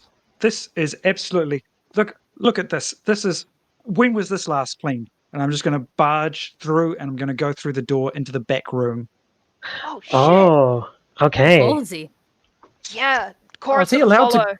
Is he allowed to do that? Oh, we're all going. Oh, okay. Okay, man. Because the three of you leave after Calvin does, you notice that Marissa does not even seem to look at the four of you passing by her, going into the room behind. But once you're back there, you notice pretty immediately that you're in some kind of food storage, freezer-esque kind of room. Well, at least the freezer is a part of this area. It's through a door. Looking around, there's shelves and shelves of pies, and much colder. The freezer door is slightly open as well, but otherwise nothing seems particularly odd. Oh, While Nana is I wanna- here, she's just gonna take some of the pies and place it into her little purse. Especially her Anna, favorites. are we allowed to take stuff? It's part of the package, love. Oh, you've got a little bit of pie on your face, and she just kind of licks her thumb and kind of scratches it off of Barry's face. Like, oh, love, always so scruffy. I don't know what your father does with you. All right. Of And course. Kelvin, while he's distracted, open the freezer. Just Okay, I'm decide gonna if that's something Yes, he that's what wants I'm to doing. see. I'm don't let it be distracting. Tiffany. Don't let it be Tiffany. You pull the door open, and right there before you is another figure wearing the very same uniform that Marissa was wearing outside. Frozen stiff, eyes open, eyes frozen as well, and just standing there stock still. Oh my god. Okay. Heck, a frozen prop. Says Barry's noticing it. Gonna Here's push something it. else to investigate, my man. You're gonna push it. Oh, I see. Okay. How hard are you gonna push it? Just a gentle push. Gentle push. Yeah. There is slight resistance, and then suddenly the figure falls backwards and shatters into like 1,000 pieces. Why would you? Vin. Okay, before anybody touches anything else, I would like to roll to investigate a mystery. Yes. Okay. So Now I'm look rolling around plus for a sharp. brush and shovel. Oh my gosh. Barry's also walking around Oh! pretending like he's investigating a mystery, but doesn't know what he's doing. I rolled double 6. Oh wow! Nice. So that is a Second one. 15 Yeah, you to got investigate a 3. mystery. Yeah, yeah. Yeah. What So it- what are you looking for Okay, specifically? so it says here that on a 12 plus, I may ask the keeper any question I want about the mystery, not just the listed one. But Yeah. I would like, If it's not there, it's fine as well. Yeah. yeah. So I would like to ask, what happened here? Yeah, the figure Lisa from a name tag, or what remains of it, I should say, seems to have walked into the freezer and gotten frozen. There does not seem to be any signs of struggle, no scratches, her nails are intact, literally no attempt to escape either. For all intents and purposes, it seems like she walked in voluntarily and stood there voluntarily. Okay. Okay. I'll And then she comment. died. I'll comment that it's like, oh, it's a bit lame that they couldn't even put her in like a pose or something for this. Like she's just standing. It's like a mannequin. Yeah, maybe that's the point, dude. Maybe that's what we got to investigate. Why was she standing like a mannequin? Why wasn't she screaming? Oh, good You know? point. Yeah, Yeah. it's all Cool, connected. right? It's all connected, man. You know, that's what you got to learn in this line of work. It's all connected all the time. Cora's getting a little bit real here. Bringing Is there anything else? This is going to be just a random question, so I'm sorry, Azul, if this is a really weird. If it's not good, just tell me to do one of the ones off the list.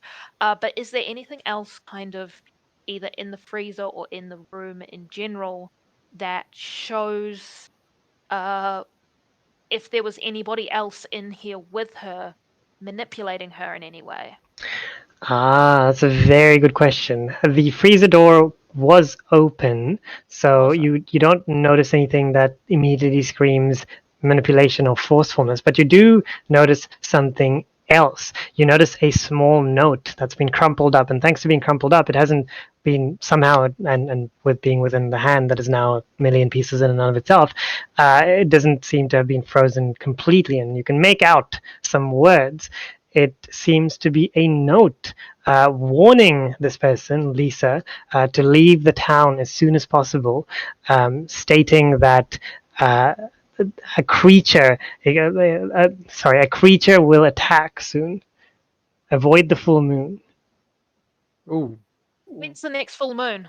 It is tomorrow. Oh. Okay, fantastic.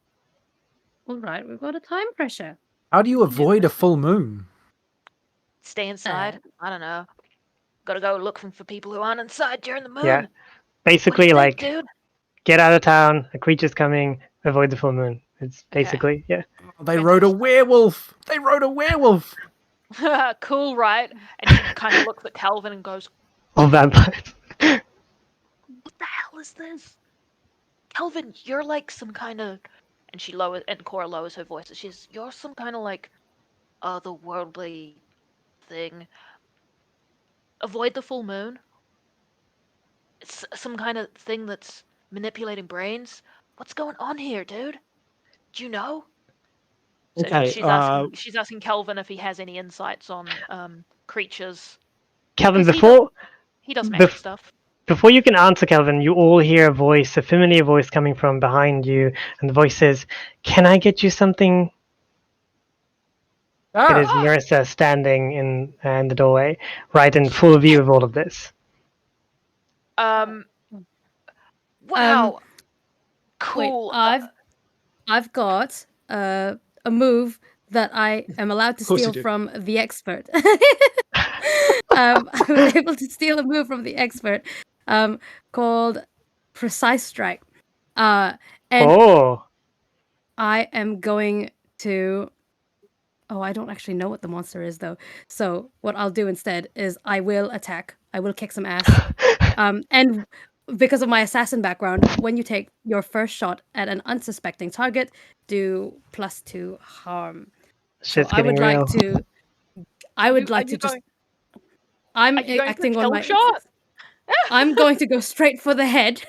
Something's not right with Oh, Marissa. that's interesting. Okay, very, very interesting. Do roll me a kick some ass. Do roll me the attack. All right. Tough, I believe. Yes, I'm gonna get my tough. machete out because I'm thinking like now's the exciting time in the Yeah. game. Does anyone want to Four, help out of curiosity? 5, 6, 7. I've Um, got 7. I've got Kelvin? Can I push Marissa out of the way? So like anti-health, essentially. Yeah, I would prefer Marissa to be knocked out rather than dead. So maybe Well, I'm going if for kill. maybe if Kelvin can kind of manipulate her into a knockout position, that would be good. Yeah. Roll me a tough for protecting someone, Kelvin. Then if you're trying to like avoid this, and let's see how you do. I'm gonna do a comparison based. Let's see who rolls higher, essentially. Well, Nana got a 7. Revolver Okay. to the head. Ah, You there's something not right about her. So you do definitely protect them. You push them out of the way and barely narrowly avoid Nana's kick. However, well, we'll find out actually if you avoid Nana's kick. You got a 10, right? Yes. Which of the extras would you like to pick? Avoiding harm or reducing harm, or because otherwise you will get hit by Nana's kick, the Nana's super lucky duper Nana bullet. kick. Oh, Oh, the no. bullet. Is it the bullet or the kick? I have no idea now. It's a bullet. Oh, Okay, there's a holy. Bullet. Okay, that escalated quickly. Nana's going for the kill shot. Yeah. Yes, I was ramping it up. Nana just feels things from her assassin days, and she just knows when something's off. Well, maybe Vibes. she's a bit old. Yeah. So, Brendon, you can choose to suffer a little harm, or you can inflict harm on Nana, or you can somehow hold the enemy back, or something like that. But otherwise, you will get all of the hurt. I'll be right Then back. I don't Just want- gotta do a quick thing. I'll be right back. That's all. Yep. All right, There's a suggestion in the chat that says make the bullet knock Marissa out. What do you think? What do you think, Calvin? Are you good with that? Yeah, that's fine with me. Okay. She's not dead. Okay, how about this? I produced from nowhere an enormous flaming sword, and I just like swing it through the air, and it intercepts the bullet, which then ricochets around the room and then hits Marissa, still in the middle of the forehead, but it's like lost Yeah. so No. much energy from bouncing around Definitely. that it just knocks her down. Yeah. Definitely. Getting this is dicey. physics. Getting dicey. I was panicking as well about explaining it, but I guess I don't have to. Yes. So you somehow cut or like just reflect the bullet. Even though Mythbusters busted it, here it works. It ricochets across the room and hits Divine her right in on the forehead. She does collapse onto the ground, and you notice one other thing. You notice a small slit appear in the front of her neck, almost like a slice and a bit of a slice opening there Ooh, A slice opening in her head. Okay. on her neck. I'm Is gonna. it- It's like Okay, almost like a page, kind of. Yeah. is We've it like a knocked man in the mask Marissa of out. Scooby Doo stuff? We've knocked Marissa out. She's fallen on the ground. She is. I'm assuming Barry was looking the other way because Kelvin produced a flaming sword out of nowhere. So don't worry about it. Yeah, Barry had to It's leave for a few CGI. seconds, and just No, I've got my machete up, and I'm looking like in the opposite direction, just in case there's more danger. Because I'm thinking this is like we're going to get an ambush. And Cora says, "Barry, come look at this." And she Huh? points What? to Marissa's. She points to Marissa's neck, which has got this thin, red line on it that kind of looks like a line of blood. Oh, Yeah, man, check it out. it's a clue. Yeah, man, it's a clue. Did you do that, Nana? You should investigate. I don't think I did that one. Yeah, I will. if you'll allow, I will investigate a mystery or read a bad situation. Yeah. What are you exactly like? What are you trying to do? I Um, suppose because I guess trying to see if this line on the neck is more than just that. If I can separate the head via this line. yeah. I think why not? Why not?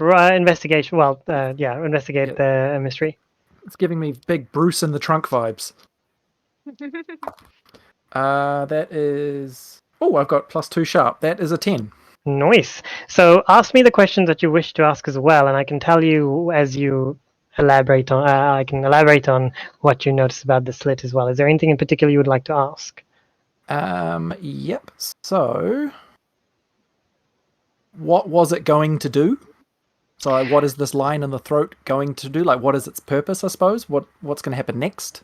Yes. So as you touch and examine it, you very quickly notice that the slit keeps on kind of opening, sliding open until you can almost pull her head off as if pulling the page, like pulling two pages apart. So that's Right. what it was going to do next. Like, whoa! How did they go from like a real person to this prop? Like, was she animatronic? You were turned around at the time, so don't worry about it. Ah. She's going to get in close. Cora's going to get in close. Is that cut covered with that same gelatinous sheen as Bruce's cut? Yes, it is. I'm gonna. Yes, it is. Okay. So it's there's a gelatinous sheen over the wound as the head kind of comes apart. Is there any? Is it on both sides, like on the head and on the body? Yeah, So there's no blood coming out from either side. It's there is just no kind blood of, coming out. for want of a better word, laminated with Yeah, slime. yeah. Cool. Okay. It's Gross. been declaminated.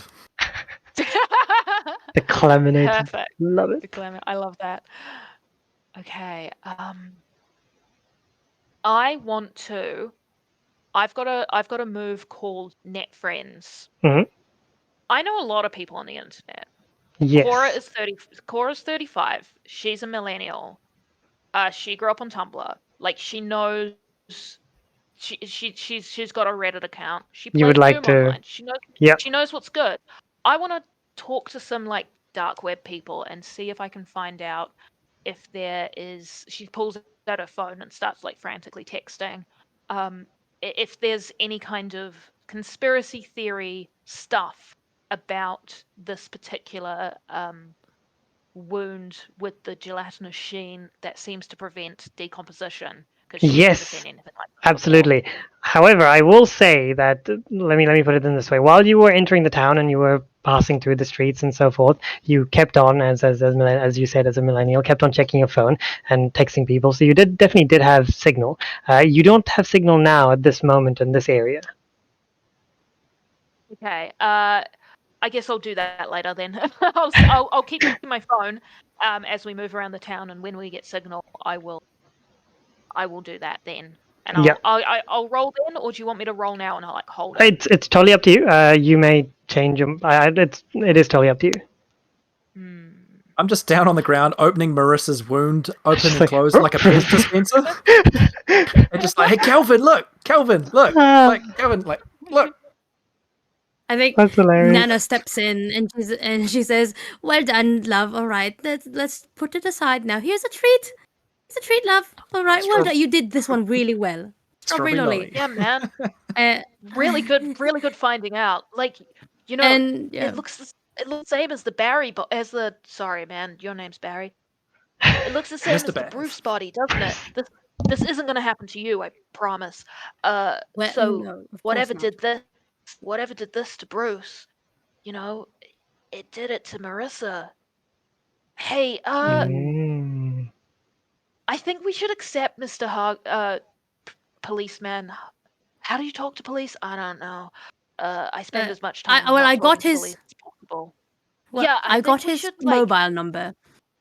accept his invitation to dinner. I think that's going to be our next move.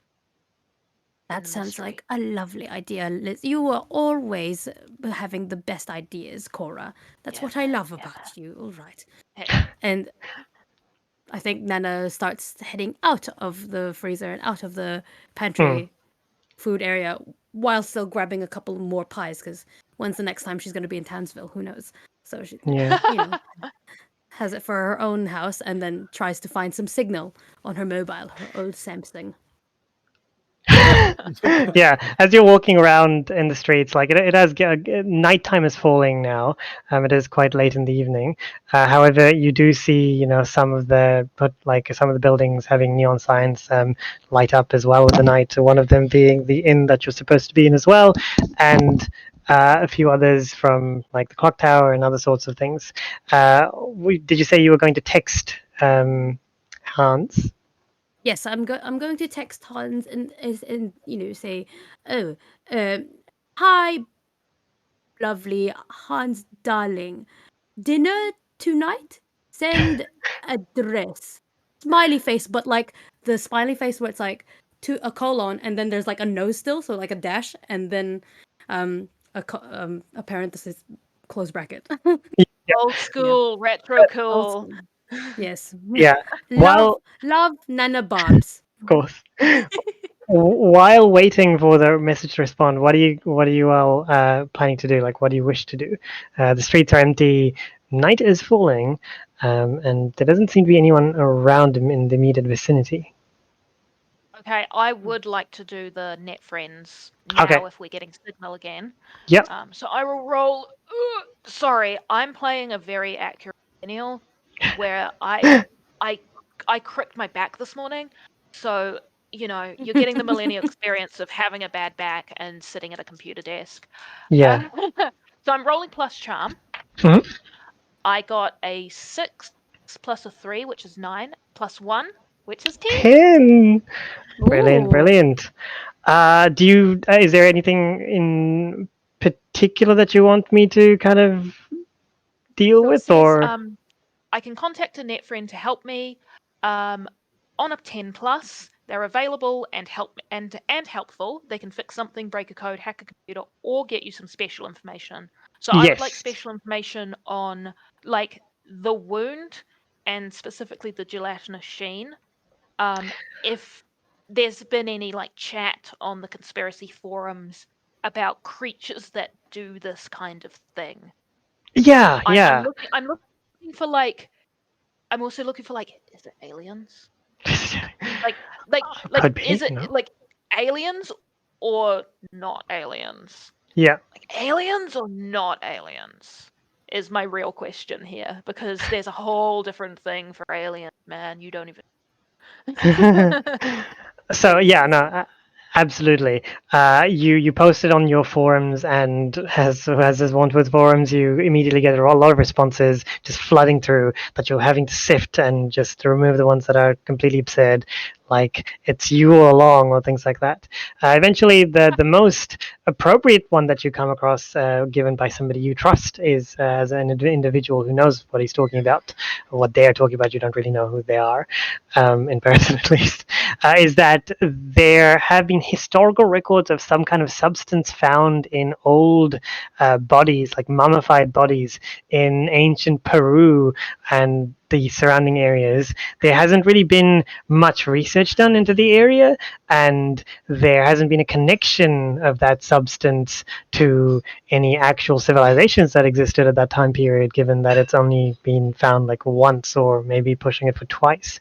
However, the thing that kind of screams that this is similar is the fact that it was found on the necks like of a decapitated mummy as well.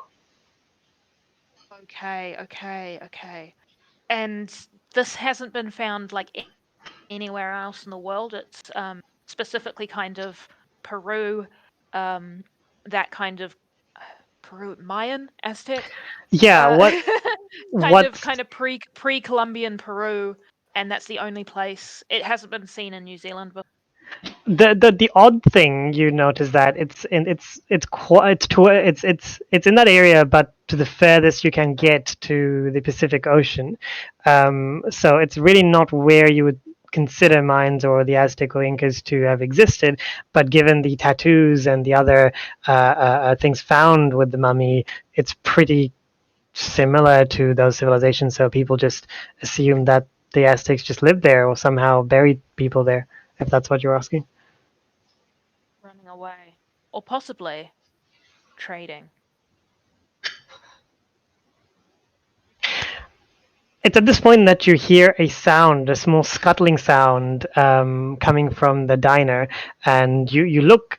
I imagine you look towards that sound, and you see like almost like a small dog running past the roads and kind of entering through another door. And this time, this is the door of the adjacent house to the inn, T.H.E.M Inn.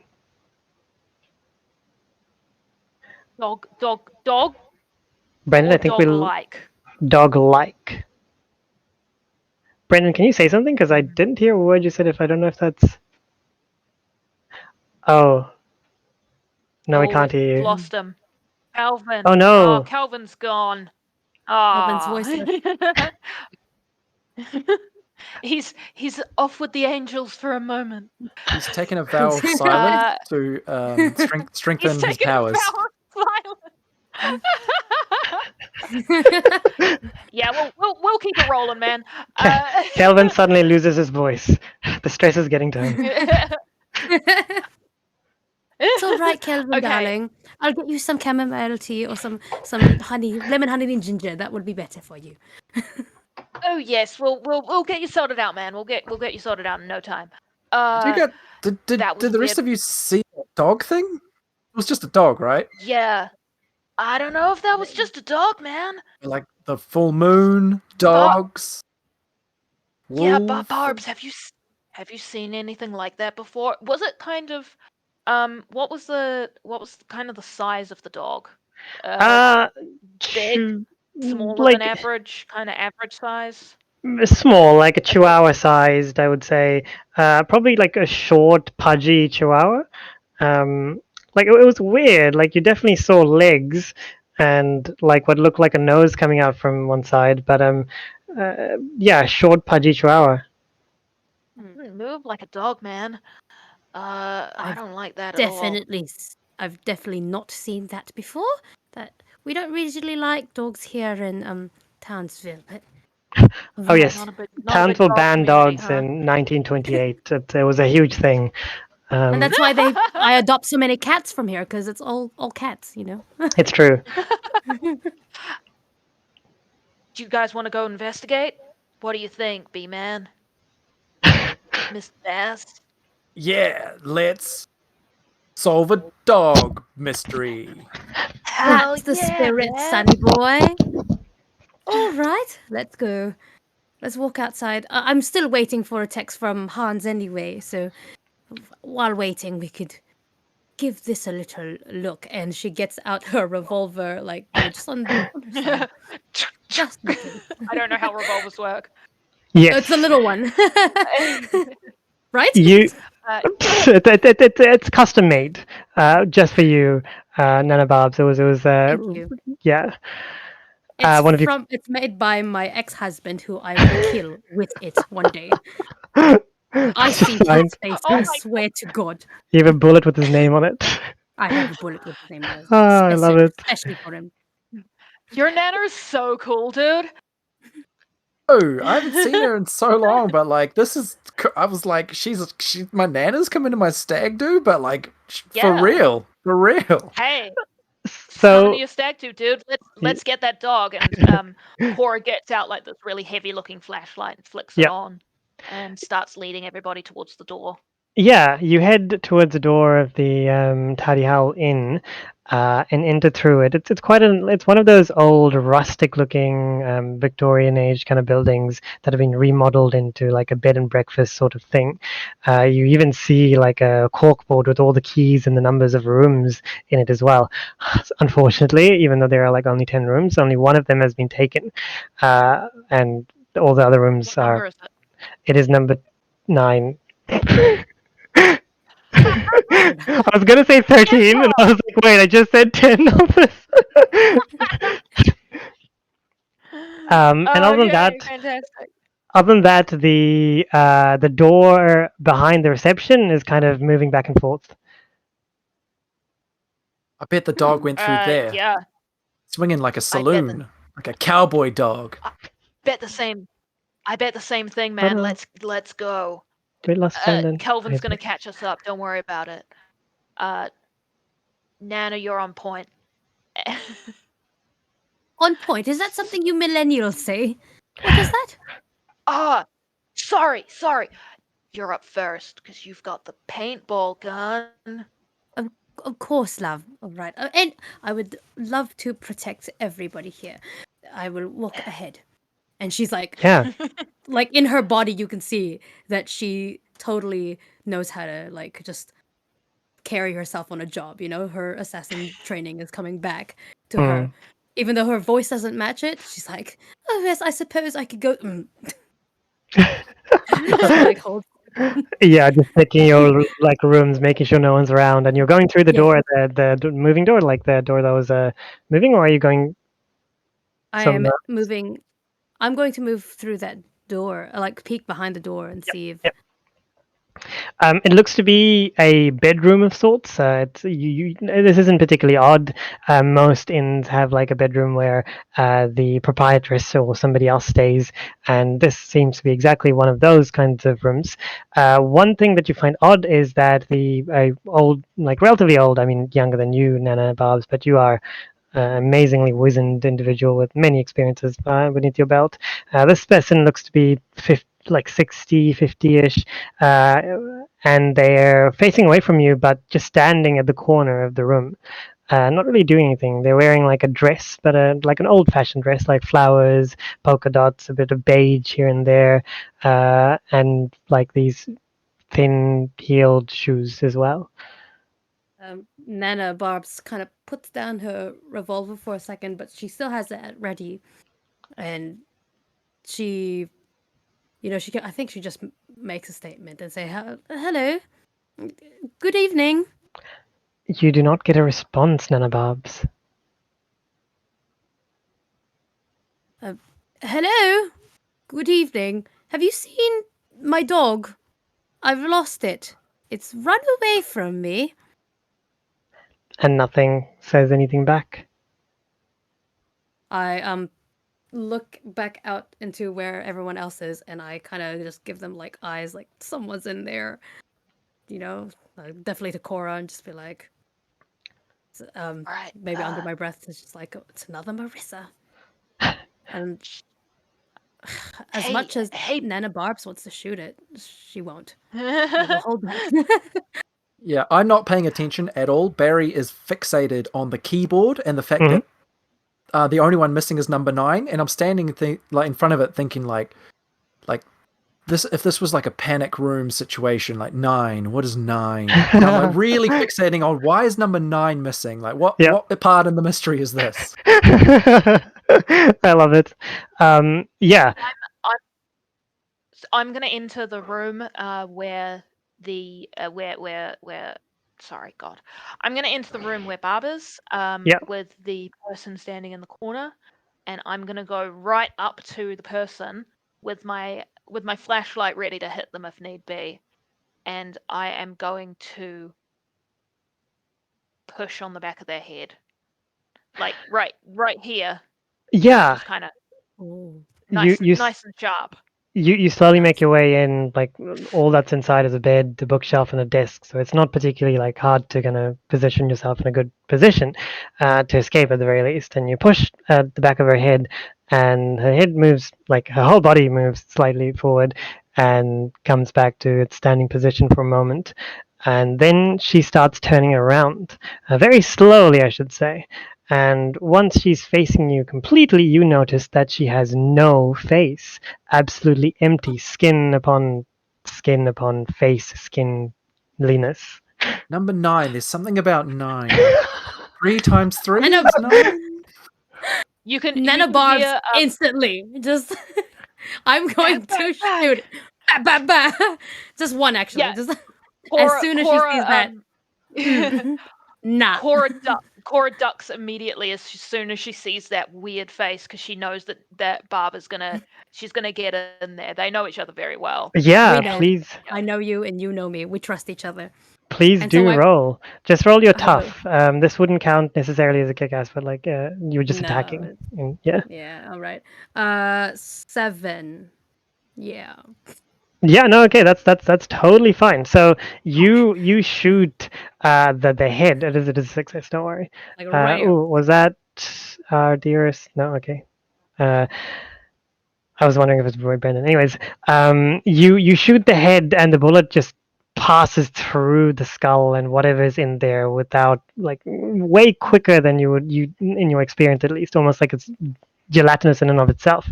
At this point, with the force of it, you see the very same scar, the very same cut about the neck, and with the bullet itself, the head kind of topples and falls down. It is the very same gelatinousness. I'm just going to be like saying a lot of nisses right now. The very same gelatinous kind of substance there as well. At this point, can you please actually, probably you, Kara. Can you? What happens? Oh, third time's a charm. Or he might be getting back. I have been updating him. I've been updating him very badly on our group chat. So if you guys want to see that later, it is. I don't know if he's going to know what's going on, but I've given it a go. Okay, so what do you Done want me well. to Great There's description. there's a scurrying from the side, and looking down, you notice what looks like a head, Marissa's head, on small like a small insectoid legs. And there's a moment of recognition between you and what you think is recognition on the face of this head. You can tell that the features of the face are already seeming to melt off of it, and suddenly the head just jumps at you. Oh my god. Shoot. I'm giving you a chance to avoid before. Okay. So At the gunshots, like- I ran into the room, so I've Yes. joined this. So I feel Barry, like- I you feel see like like this is oh, an- go on. act under pressure. Definitely, yep. So what I'm going to do is, as it's jumping at me, I'm going to try and grab it and kind of throw it at the wall as it's jumping. Just kind of hit it right at the wall. So I got a roll plus cool, and I know that people in chat have been calling. Thank you very much. She actually has a -1 because she's a big nerd. You just think she's cool because you're all millennial. And that's the truth, and I'm sorry. Yeah, I feel that. Okay. Let's go. Go on. Let's go. Let's go. Oh, What is it? that's a 10. That's a 10 -1. That's a 9. Oh no! Oof. So it's not too bad, but I have a worse outcome, a hard choice, or a price to pay. You do. Here's what's happening. Given I'm gonna say, given the position you were in, the shock that you're facing, the angle at which this creature is jumping at you, you do have the option of throwing the head. However, you know from the sounds that you've just been hearing behind you that if you do throw it in a different direction, you would risk hitting either Nana Bob's or the recently entered Barry. That is your choice number one. Alternatively, just with you attempting to catch onto it, and I'm going to say you do succeed on like actually catching onto it, your worst outcome is now with your like being on its in your hand, it's going to like at first it couldn't reach your head, perhaps like it jumped, but it wasn't that it was on the ground, so it couldn't reach your head. But now it would very likely reach your head. Could Nana Bob's jump in here? Okay. Yeah, I'm gonna hold it. So I've caught it and it's right there, and I'm gonna hold it there. Now would be a great time to help out, guys. Well, Yes, Nana Barbs does something. Yep, I've got a move for that too. just I've got a before you move too. decide, Cora, I should say that that is the worst choice. So if you do choose it, it will, like as part of its jump, like latch onto you. Well, do something to your face or head. She isn't gonna throw it. She's not gonna throw it at Barry, and Barb is her girl, so she's not gonna throw it at Barb. She has to hold on to it. She's got it there, and she's struggling. She's trying to get it away from her face. At least she's got her hands on it. If she hadn't done anything, it would have just I assume, just gone blat. Oh, So absolutely, yeah. So she's got it in her hands, but it's right there, right in her face. yeah, so what happens is you manage to slow its acceleration towards your face, and as you're holding it, you avoid it from just latching onto your body. However, you did not have the ability to stop it completely, and so it does come quite close to you to a point where its insectoid claw-like legs scratch at your face quite significantly. I'm going to say that you take 2 harm from that. Oof. Fantastic. Yikes. Yeah, I and love taking harm, and I and love if you're getting not hurt. It's great. I love this. the good old masochism there. And it does seem like for the two of you, Barry and Nana Barbs, like Cora is like backing away. The force of this head thing is pushing her back as well. Well, Nana Barbs has a move that she was able to take another from the expert. Again, like I mentioned earlier, precise strike. When you inflict harm on a monster, you can aim for a weak spot. I'm gonna assume that I've got a big The knife. whole thing. The whole thing, the whole head, man. I'm just gonna go for where I think the brain is, so a central. Yeah. And just try and go poof off away while Cora's holding it like this. Absolutely. And then Barb's is gonna get her big knife and just gonna whoof off of it, and I'm gonna roll. And then if it is a on a 10 plus, you can inflict 2 harm. On a 7 to 9, you can have plus 1 harm. So let's see what happens here if I roll. Fingers crossed. Uh-oh. That doesn't bode well for our team. I got a 6. Oh no. So I missed and said, Can you see how to move for this, Barry? Yeah, I've got a move called the Power of Heart, and so when fighting a monster, I can help someone, and I don't have to roll. I just automatically help as if I'd rolled a 10, which means I can grant +1. There you go. Okay, would that help you in any way? I think it would. It is I think I'll roll to act under pressure again. Oh, do you mean for Nana Barbs Nana? Yeah, Okay, to upgrade her 6 to a 7. Yeah. So Nana Barbs, you I believe get a 7 thanks to Barry's like shouts of like, what do you do, Barry? Like more. I shout to Cora like, "What is that? Show it to me!" And so it makes Cora lean in a way that puts it the creature in Nana Barb's direct line of attack. Putting it closer in as well. Yeah, Nana Barbs, you do succeed. So what 2 damage did you say, or 1 damage? 1 damage. Plus 1 harm as well. Yes. So yeah, the knife, what if the thing like lodges itself into the head, and you like for a moment the insect legs stop moving, and that is all like it just completely stops moving. What did you do, Cora? Cora is going to. So I'm assuming all the legs are coming out from somewhere in like Yes. the neck. Yep. Yeah. I don't know how I'm going to roll this, so that's up to the keeper. Mm-hmm. But Cora is going to stick her, because she's holding it like this, she's going to stick her thumbs into the hole that the legs are coming out of, and she's going to rip it apart. Holy shit, okay. I'm looking around for Kelvin, and I'm just like, Jello. Yeah, he just disappeared, eh? Kelvin Like, needs to see this, man. This is so cool. Where is he? He's missing the best bit.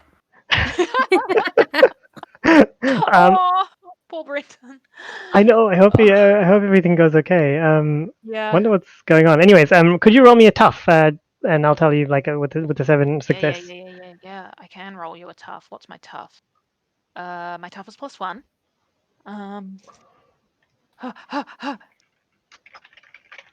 Process. Ooh, let's go. Oh my god. 3. 3. Snake eyes, baby. Oh. Oof. I'm gonna wash these dice, because I learned from Dice Legends that if you wash your dice when they roll badly for you, it might do well. They might get better. Put it in your drink. Good times.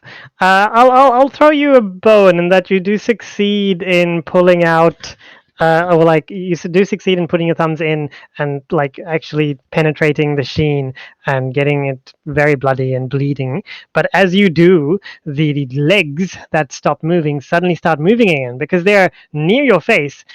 Oh, I'm sorry to say you take another harm. I should have thrown it. I should have thrown it. Where's Kelvin when you need him? Is there a window nearby? Yes, there is. There's Is the always a window window. open? No, but I mean, it could be. It Hey, could be it open. could be. Nana Barbs is just going to, because the knife didn't do much, she's going to grab it. She's going to grab it and go and try and pull it away from Cora, hoping to swing it and like kind of hammer throw it through a window. Yeah. Is that ambitious? I'm going to. yeet. Yeah, I'm gonna get you to roll me an act under pressure while getting Cora to roll me roll to help. I think it Yes. would be Alright. fair. Yes. Okay. In the hopes of not Okay. getting double snake eyes or tautology. Yeah, I mean, cool is my worst stat, so Oh. 7. Oh, okay. I'm Well, okay with. either way. Also 7.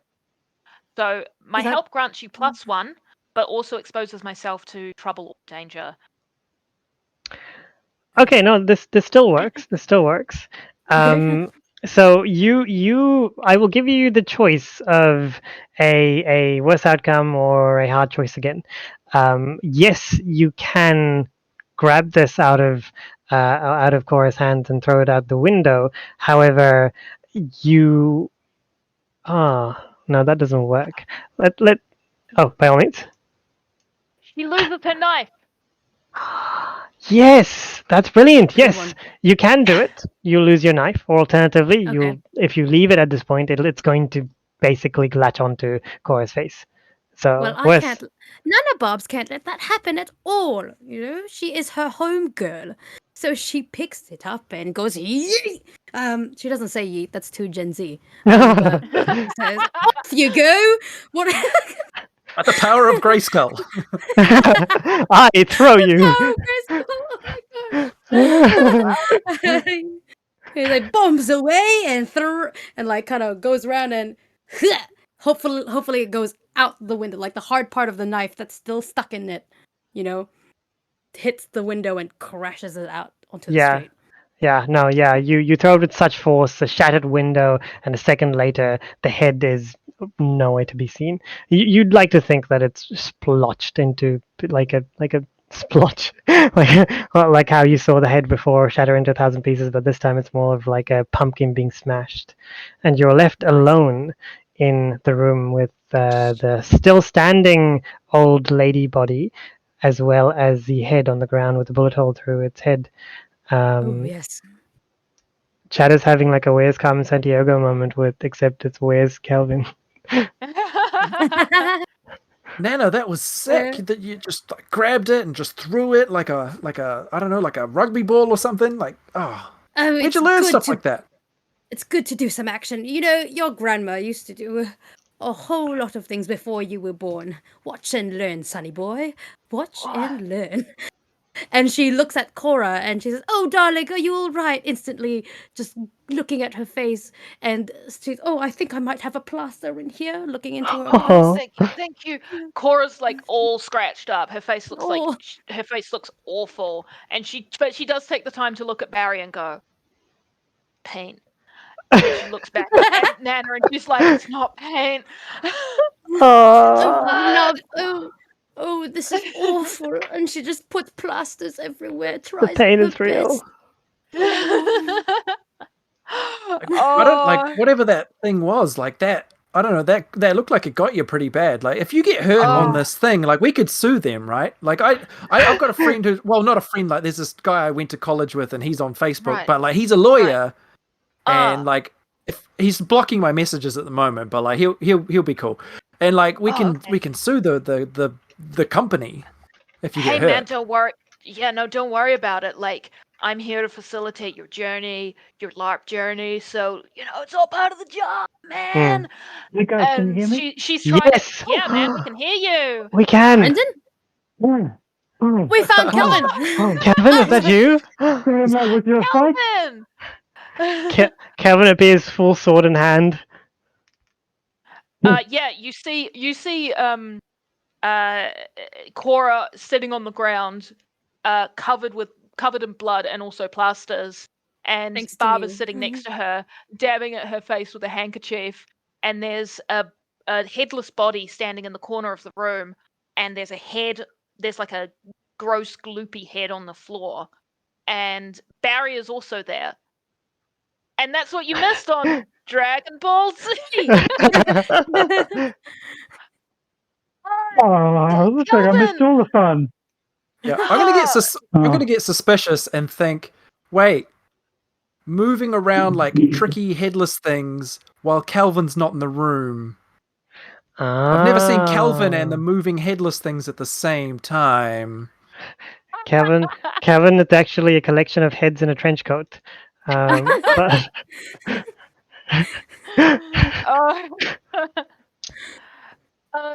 So- you guys should go and have a look at that body. I need to take just like a minute. That was I'm pretty going to- intense. I'm going to say that all three of you can. Well, actually, maybe Barry, you can make the decision depending on how your character's feeling.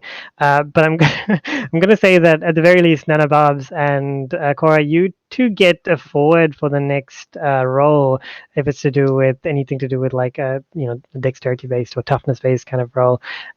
Just because you're still rushing in from the adrenaline of this sudden encounter. Barry, I'm not sure if you're actually in adrenaline, given that you think everything is fake. But if you think that this is real enough for Barry to feel like, oh shoot, kind of thing, then you can take that as well.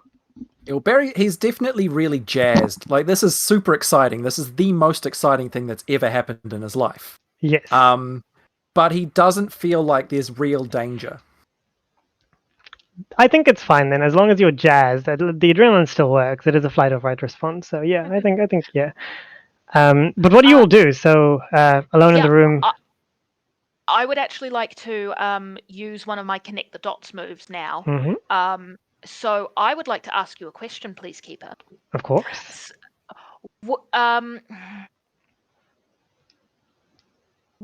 Okay, so it says what does the monster want from a person, but I'm going to just say what did or does, I mean it's still a person even if it is dead with gelatinous head on the floor, the monster want from this person standing here?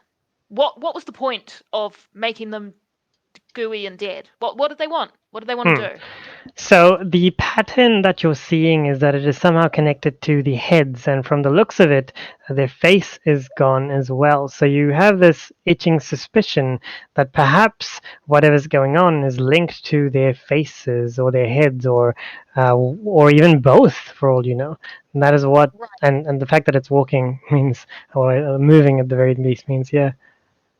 So there's some kind of like a drive to steal faces or heads. Yes. There's Yes. there's a collection aspect to it. There is a collection aspect to it, yes. Okay. There's some kind of collection going on for You can't. You're not completely sure yet whether it's faces or heads, given that this is the only faceless head you've found. But you're certain, at the very least, that it has to do with heads, considering that, given what Steve told you as well, every single body having been found without a head, given what you've seen in the diner and everything, it all makes sense that it is head related.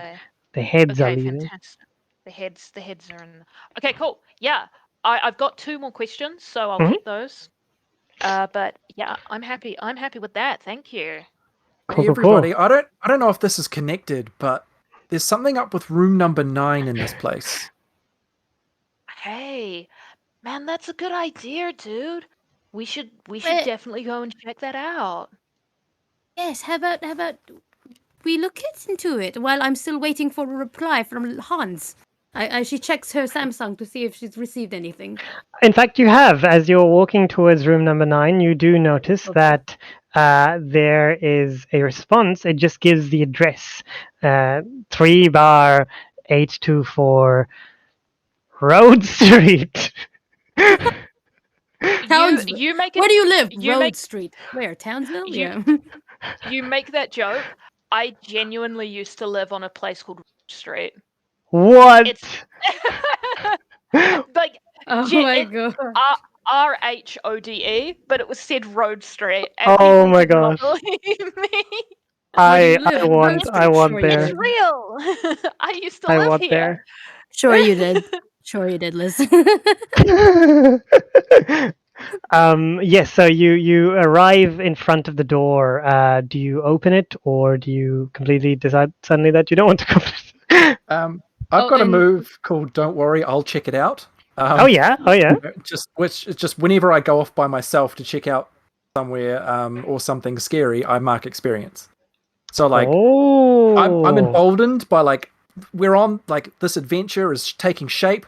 I'll go everyone, and I just kick the door as hard as I can.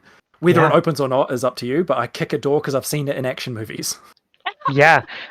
You kick the door, it immediately opens and then kind of swings open and then closes again because the force was so much.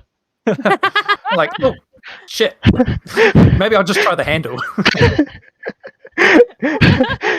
I mean, you've broken the lock. I'm not gonna.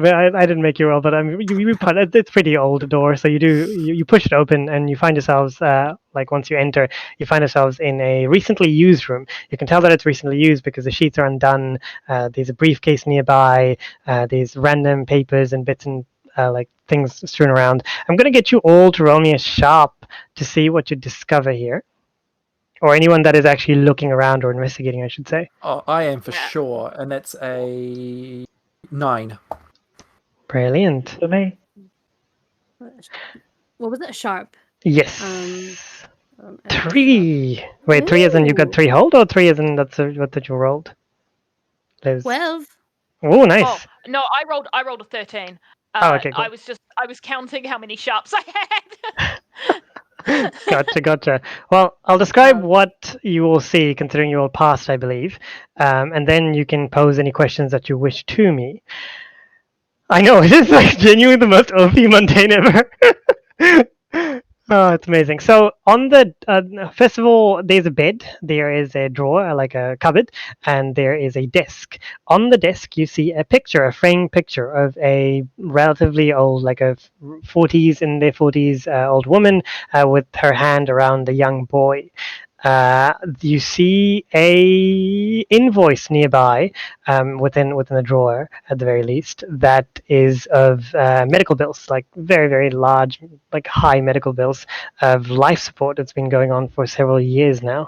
You see a lot of notes strewn around on the ground. They tell of some kind of proto culture that lived around in the Pacific Ocean, pre-Aztec, pre like the Pacific cultures as well, way back, and they've been like the researchers, or at least the individual who wrote this paper or annotated it, started calling them the proto-Aztecs, if only because there were similarities between this culture and the Aztecs. But then they've crossed it out and they've written proto-Pacific question mark because having come to New Zealand, they've found connections with the cultures here as well. Regardless, there's a lot of random annotations there talking about Aztec, Peruvian societies, um, of attempting to find a better name for this thing that they just keep on changing the name for.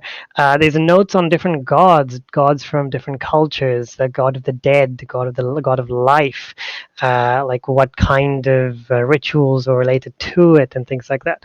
One of the rituals that is circled again and again and again with a pen speaks of a revival of a god, a ritual to revive a god, and the fact that one of the main requirements for this ritual is sacrifices. There's writing nearby with the words "how many?" question mark, but it doesn't seem to have been answered in any way or form. Yeah, that's all you see from just looking around at the very least. Do any of us recognize the older lady or younger lady in Barb's case in the picture, or the younger boy? It's an older lady and a younger boy that's in the Yeah. picture. Does any of us recognize either of them? Yes. Not from just a I'm going to. glance, no. Hmm. Okay, I'd like to pick up that picture and have a closer look at it. Is there any kind of indication of when it was taken? For example, if it's black and white, or if it's got a little date on it, Or or sepia if there's toned. sepia Yeah. toned, or if there's something in the background, like for example, I don't know, the clock tower in Townsville before it was upgraded, just like Nana Barb said right at the start of this adventure. Yeah, I'm only acting this out for you because you rolled quite high, and I think you would have, as in character, the insight to do so. But once you do pick up the picture, you do remove the frame to see what's inside, and you do see behind the very answer to your question. It says Catherine and Jonathan, and it's dated it's dated 7 years before now. Now being whatever date you want it to be. Ooh. And it says 20XX. yes. And the location stated to be Egypt. Oh, Excursion to Egypt. Ooh. Egypt. Is there a recognizable thing in the background? Or is it just kind of like them in a cafe? You no Pyramids of Giza. having seen the back of the Egypt, when you look again, you do recognize like a small edge of the pyramid of Giza. Like it seems to be that whoever took the photograph clearly was not a good photographer, because it's just barely in line with the picture. But the smiles on the faces of the two individuals seem genuine, and they seem to be like having a good time at the very least. Okay, so we've got some Um, kind of explorer type who's in New Zealand researching this mysterious proto-culture that spanned the Pacific and even maybe went out to the Aztecs, or maybe was in the Aztecs and out to the Pacific. Either or, they're not really sure, and neither am I. But now there's some sacrifices involved. and there's Interesting. a revival Okay. of a god. A revival of a Can god. yes. Can question: is there any of that gelatinous slime around in the room? No, there is not.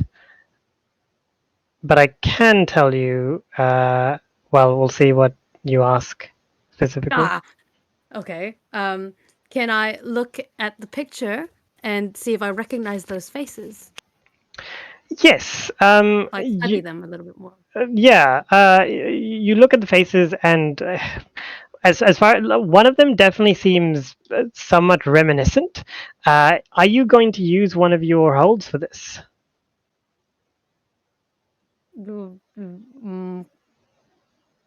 Yes. Yes. Okay. Yes. Yay. Recognize the woman, and you only recognize the woman because you spend an exorbitant amount of time reading random newspapers in order to get close to the victims that you attempt to assassinate, just to get an idea of what's going on in their heads. Is what I'm going to say.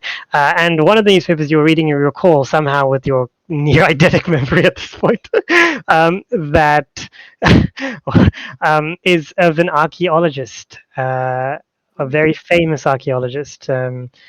Yeah. That's yeah. Yeah, Famous Catherine. archaeologist. Catherine is a famous archaeologist. Okay. I would like to use another one of my connect the dots moves Mhm. because I feel like we're in a place where we've got enough information where I can ask this question. Because I feel like we're against the clock. The clock is ticking, The clock and is ticking. Oh the yes. clock is ticking, and I think we might have to go and save Catherine from something. Because one of my questions that I can ask you is when and where will the next critical event occur? Ah, Oh. the next. It is at the moment around 7 p.m. The next critical moment will occur at midnight on this very day. Okay. Okay. So I'm looking through all of these papers, and Cora is kind of she's going through the research, and she's okay. There's a revival of sacrifices. Midnight, midnight tonight. But I'm also asking where. So is there a space where this ritual is going to occur? Like maybe It can outside of town? make outside of You town, in the bush. Is there any kind of indication that there is a place that that Catherine is looking at going? You study the notes again, knowing what you know at the moment, and you notice mentions of a cave, mentions of cave paintings, and mentions of remnants of this culture being found in caves. And you know, given that you've been reading a lot of the notes, all of you have, that there are some caves north of this very town. How far north? How far would it take? Because we got here in a bloody plane and we only have our feet. I was so excited when Barb showed up in a car and I was like, yes, we have a car. And then you were like, you get on a plane and go to your secret cave. And I was like, no, a Just car. isolating you all. Oh, we have to Uh, walk everywhere. So how far would it take approximately to walk to these caves outside of town? Not incredibly long, like an hour, maybe 2 max. Okay. So if it's like 7 o'clock now, sorry, I'm bad at maths. Cora isn't. It would be like 9 o'clock when we got there. Correct. Okay, Uh, Cora's gonna turn to everybody else and she's gonna say, "Okay, guys, listen. So we're at a big turning point in the bachelor party LARP. Uh, we've got some decisions to make, and I want to ask the party. So, and she kind of brings out the papers and she's going over and she says, "Okay, so I'm thinking what's happening is there's going to be something happening tonight at midnight in this cave right here. Midnight. Uh, Classic yeah, stuff. it's totally right. It's so cliche, but it's popular, so we keep doing it. And we've got a choice to make, okay? So we can either go try and gather some more information from Hans Anderson, Hans Hargraves. Sorry, I don't remember cops' names. Code name Han Solo. Oh, he's solo. Yeah, totally. We can go to his house, try and get some information, or we can set out now. We can get to the cave early, and we can set up some kind of trap for whatever happens at midnight. Just so you know, if we go to Hans, we might not be able to get there in Yeah. time to do anything in the caves, but we might be able to get Oh. some more information. So I want to talk to you guys and see what you think, because I don't know, man. Well, here's an idea. It might be a bad one, but here's an idea. 'Cause I love all the information that you're putting out there, Cora. You are an absolute sweetheart. You are. How about we split up 2 on 2? Maybe not. Famous I'm last just words. putting it out there. Split the party. That's a great two idea. people, two Twice people the to get party. information. 2 people to get information, and 2 people to set that trap in the hills, and we'll get to the hills after we find out some information. You know, I feel like maybe Hans knows anything about Catherine and a son Jonathan. And I mean, I saw someone in the chat say like an idea of what it could be, and I was like, oh, am I allowed to say it? Hang on. Someone was like, Oh yeah, I just see that. yeah. I was like, oh, that's pretty legit. Like, so Sarah does stuff. Yeah, life, is the boy on life, life support, and yeah. she's doing the sacrifices to save him. That's pretty legit. Yeah, I was like, all right. Whoa. Okay. Very legitimately, from the minor tiny bits of information he's got, thinks they're dealing with headless werewolf mummies. Oh, well. Well, I mean, he's not the best candidate they've got, but he is still alive, so. That's true. Chat thinks that Barry's carrying everybody, so he's not just alive, he's excelling. He is excelling. So, okay. A couple of questions. Yes. Yeah, what do you think, Kelvin? So you can hear me right?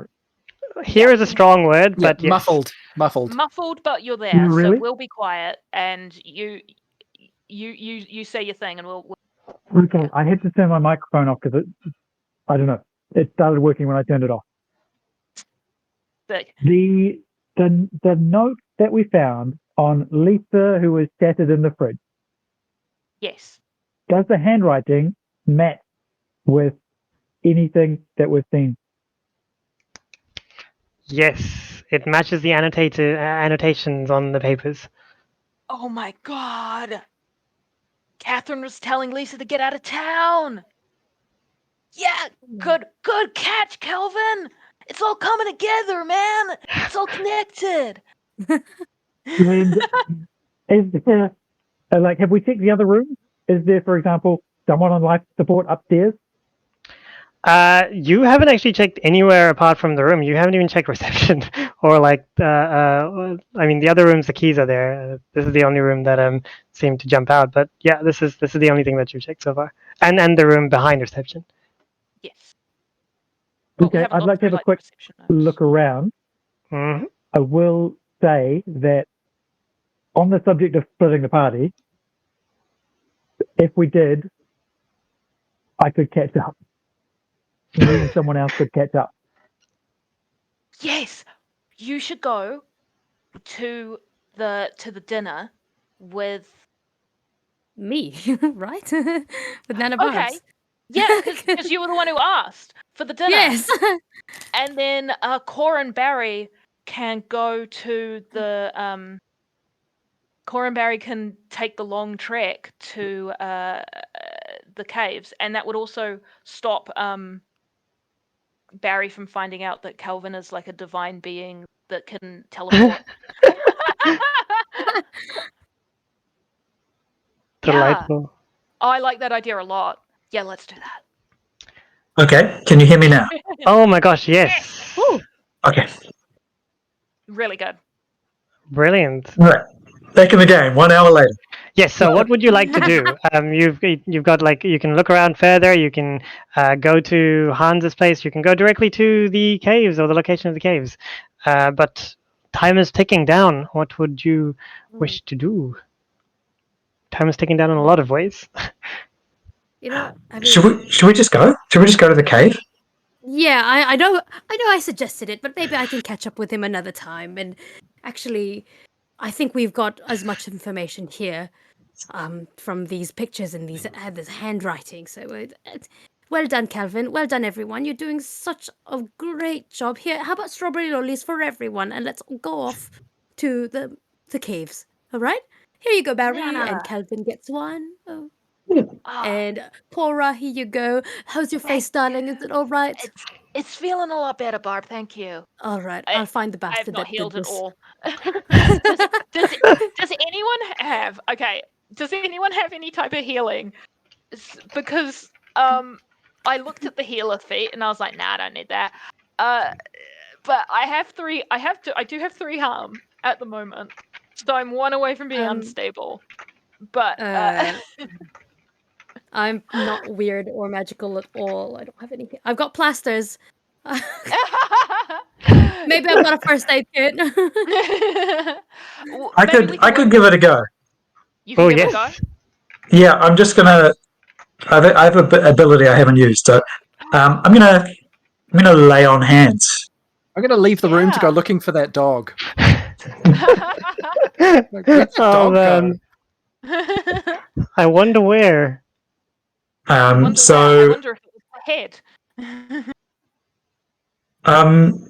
Hey, Cora, I'm just going to you might feel a little bit of warmth and a little bit of godliness.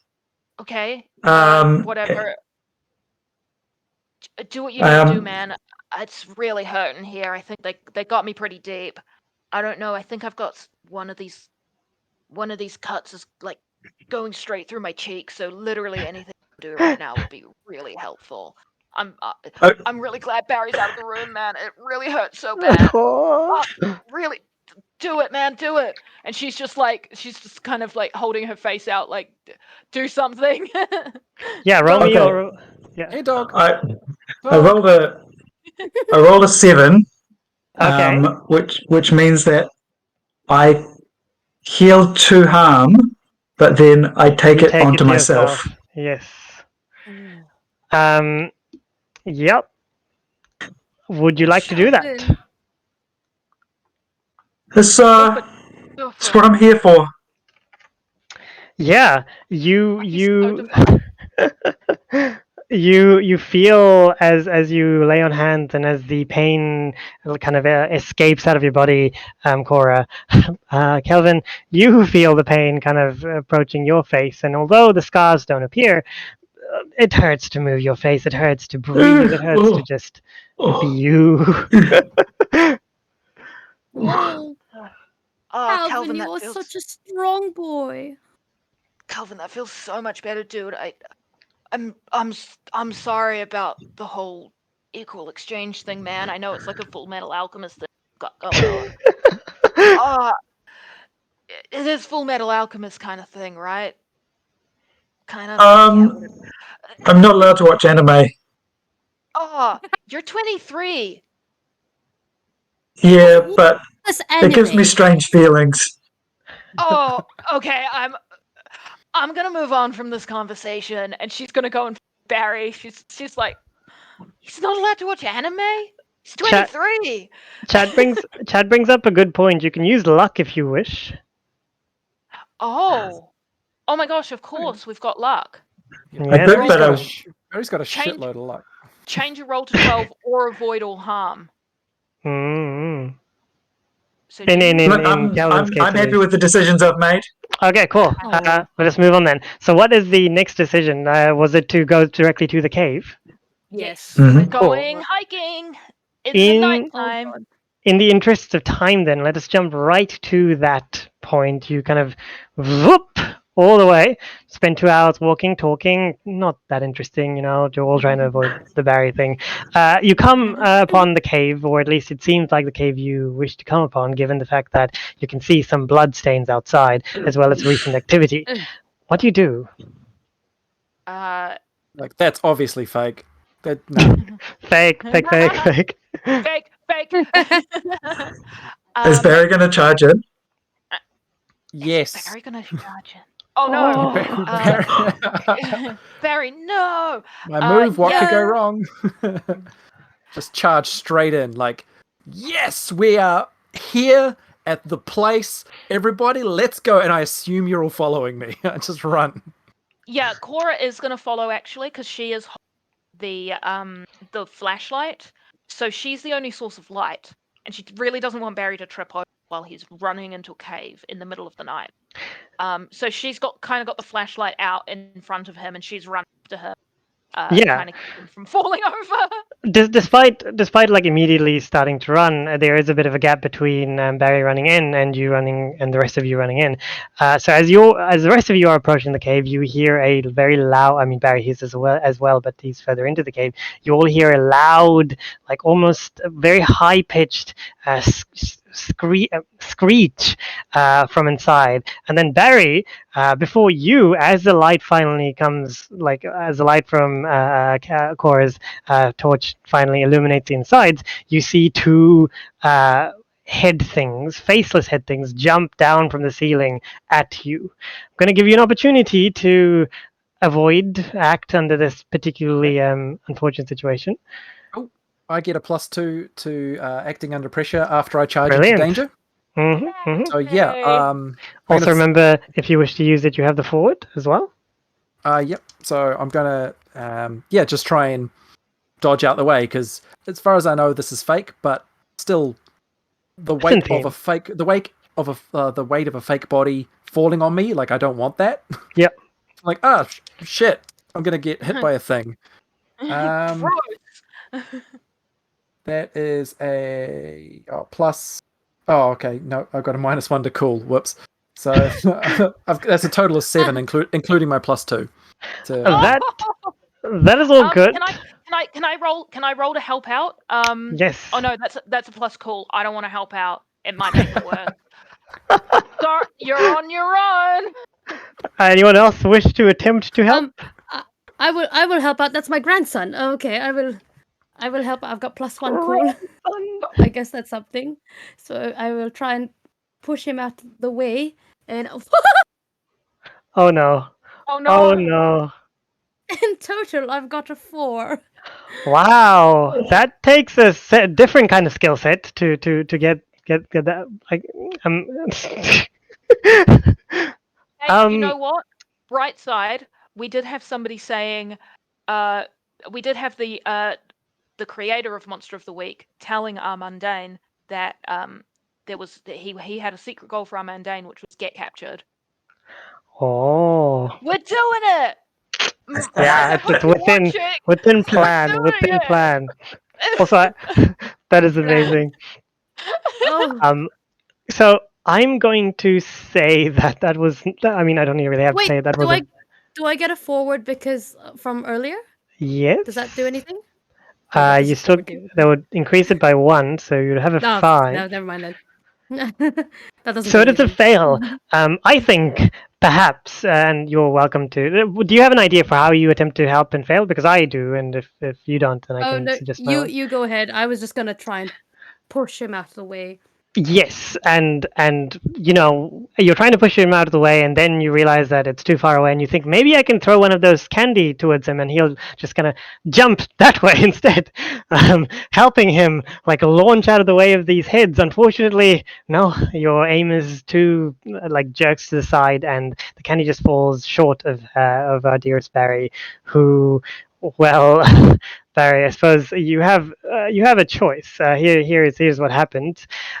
You can either basically you can jump out of the way backwards, kind of like falling downwards towards your companions and perhaps hurting them, or you can run directly forward into the darkness from whence the screech came from. And even you knowing that, like knowing as certain as you do that this is just a game, something about the cave, the inside, the darkness that is in front of you, kind of rubs you the wrong way.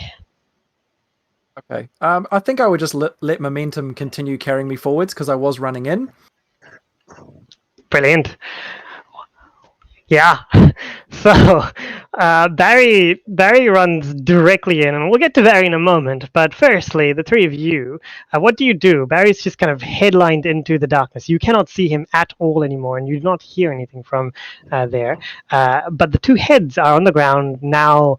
Well, I would say staring, but they're not. Just facing, again, not just there before you.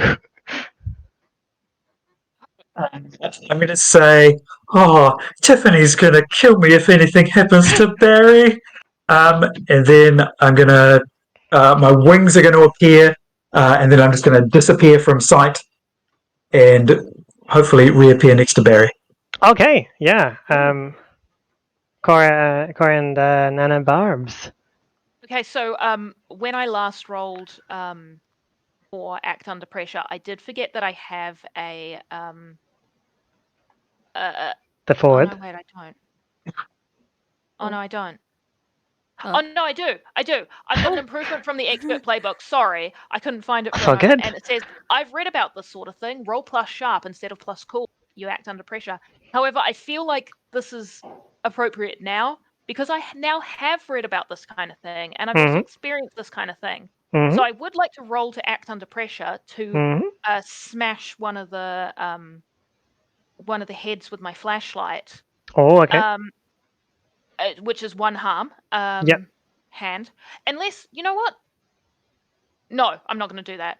It's a cave. I don't want to. I want to get out my hunting rifle in a cave. I don't know about that one. You could kick it. I would be willing to make that 2 damage if you succeed. Given that if you kick it hard enough, then it may. Absolutely. Yeah. I'm going to kick it. I'm going to aim it for a rock or a stalactite. Exactly. I'm going to act under pressure, but I'm going to use plus sharp instead of. So it's a +3 instead of a -1. Oh, okay. Yep. So I'm aiming for the one on the right. Yes. Yeah, the one on the Sure. right. Yeah, you go right. Nana Bobs goes left. I Oh think Nana God, Bobs. that is a much better roll. It's a 10. Oh, Yeah. oh. You're not a particularly sportsy kind of person, Cora, but you've been forced to watch a fair few soccer and shows as well, and rugby. No, actually rugby, specifically rugby. And you kind of you think you can emulate it, and you just close your eyes and hope for the best, and just go right at it and kick it like you would kick a rugby ball. And boy, do you kick it! the head just goes pummels itself straight into the wall of a cave, one of the walls of the cave, into one of the stalactites. And just and you all hear like a splat as the head just kind of impales itself into one of them, and another splat as it just falls down. As she kicks it, she's gonna just kind of go, "Get it, Barb!" And she's like referring to the one on the left. Yeah. And Barb. Nana Barbs hears that and will copy exactly just that. We're like two peas in the pod. We've got each other's back, and she's going to act on. Is it under pressure? Do I want? Mhm. Yeah, Kick some ass, under right? pressure. Yeah, or you Yeah. can just do Or stuff. kick Yeah, some ass. yeah, I either guess or. so. Oh, what are they to me? They are the same. So that's a 10. A 10, brilliant. So I'm going to say, however, that given what has just happened, because initially, like the kick was a surprise, you do succeed certainly, but you do take one. Well, you have the option of choosing one of the effects because you got a 10, but you do take damage from the creature attempting to claw at you as you. What are you actually doing? I'm going to kick it with my Yes. shoe. Okay. So As it, well. it does like it will scratch at you and do some damage. Is that a what would you like? What effect would you like to choose from the 10 plus kick some ass options? What were So the options? Sorry. so you can take one forward for the next row, or give one forward to another hunter, or you can inflict terrible harm on the creature. You can suffer one less harm, or you can force them where you want them. By them, I mean the creature, because you'll be taking the damage of the creature as well while it counterattacks from your kick.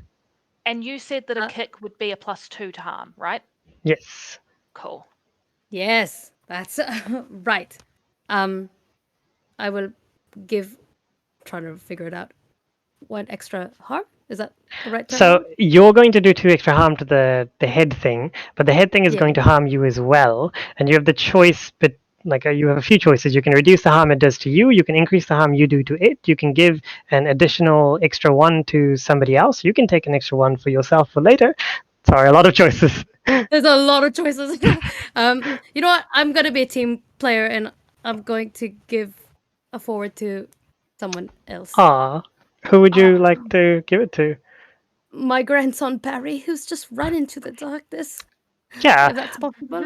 I imagine in that case to make it work narratively, you may shout something out and then like to inspire him or something like that while you're kicking Yes. it. I will go, Barry, Nana's coming. Oh. Nana's on her way. Yeah. So Nanobobs, you are also very, very learned in the kicking of the shins and other sorts of places when necessary. And you do kick this head ball thing as well. Unfortunately, as I mentioned, it does grab onto you as you do. You still kick it with such force that it sends the head pummeling towards the ceiling again as well. But because it latched onto you, it scratches you quite significantly, and you take 2 harm while you send it pummeling away. All right Wolfer then. Doffer. Oh. Now Nana's got a Yoo-ha. big old scratch on her leg. Oh no, she So Barry, quickly puts a plaster on it. Barry, you are running into the darkness until at one point you suddenly feel the open air, like a cold waft of air hitting you, as well as a lot of random sounds, groans, moans, and noises coming from in front of you. You kind of blink a few times and look around, and somewhere from some place, a pale light seems to cause, well, like a pale light exists, and given that you've been there for a few seconds now, your eyes start to adjust. You see this huge kind of bulbous figure-like thing moving before you. It is not light enough for you to make out the details, but you know that this is easily 9-10 feet tall, taking up a whole side of the cavern, and it is breathing. It is breathing with like very deeply. What do you do? I definitely begin to approach it. I want to see what it's made of. Like, I want to see how they pulled off this effect. As you're taking a few steps forward, suddenly you hear almost like a zip, and Calvin, you just appear. It takes a moment. You can't see anything because you've just exited from being in a light, like in a torch-filled room. But you do. You kind of know that you're near Barry at the very least. Tell you something. Parents, Oh God! it's real.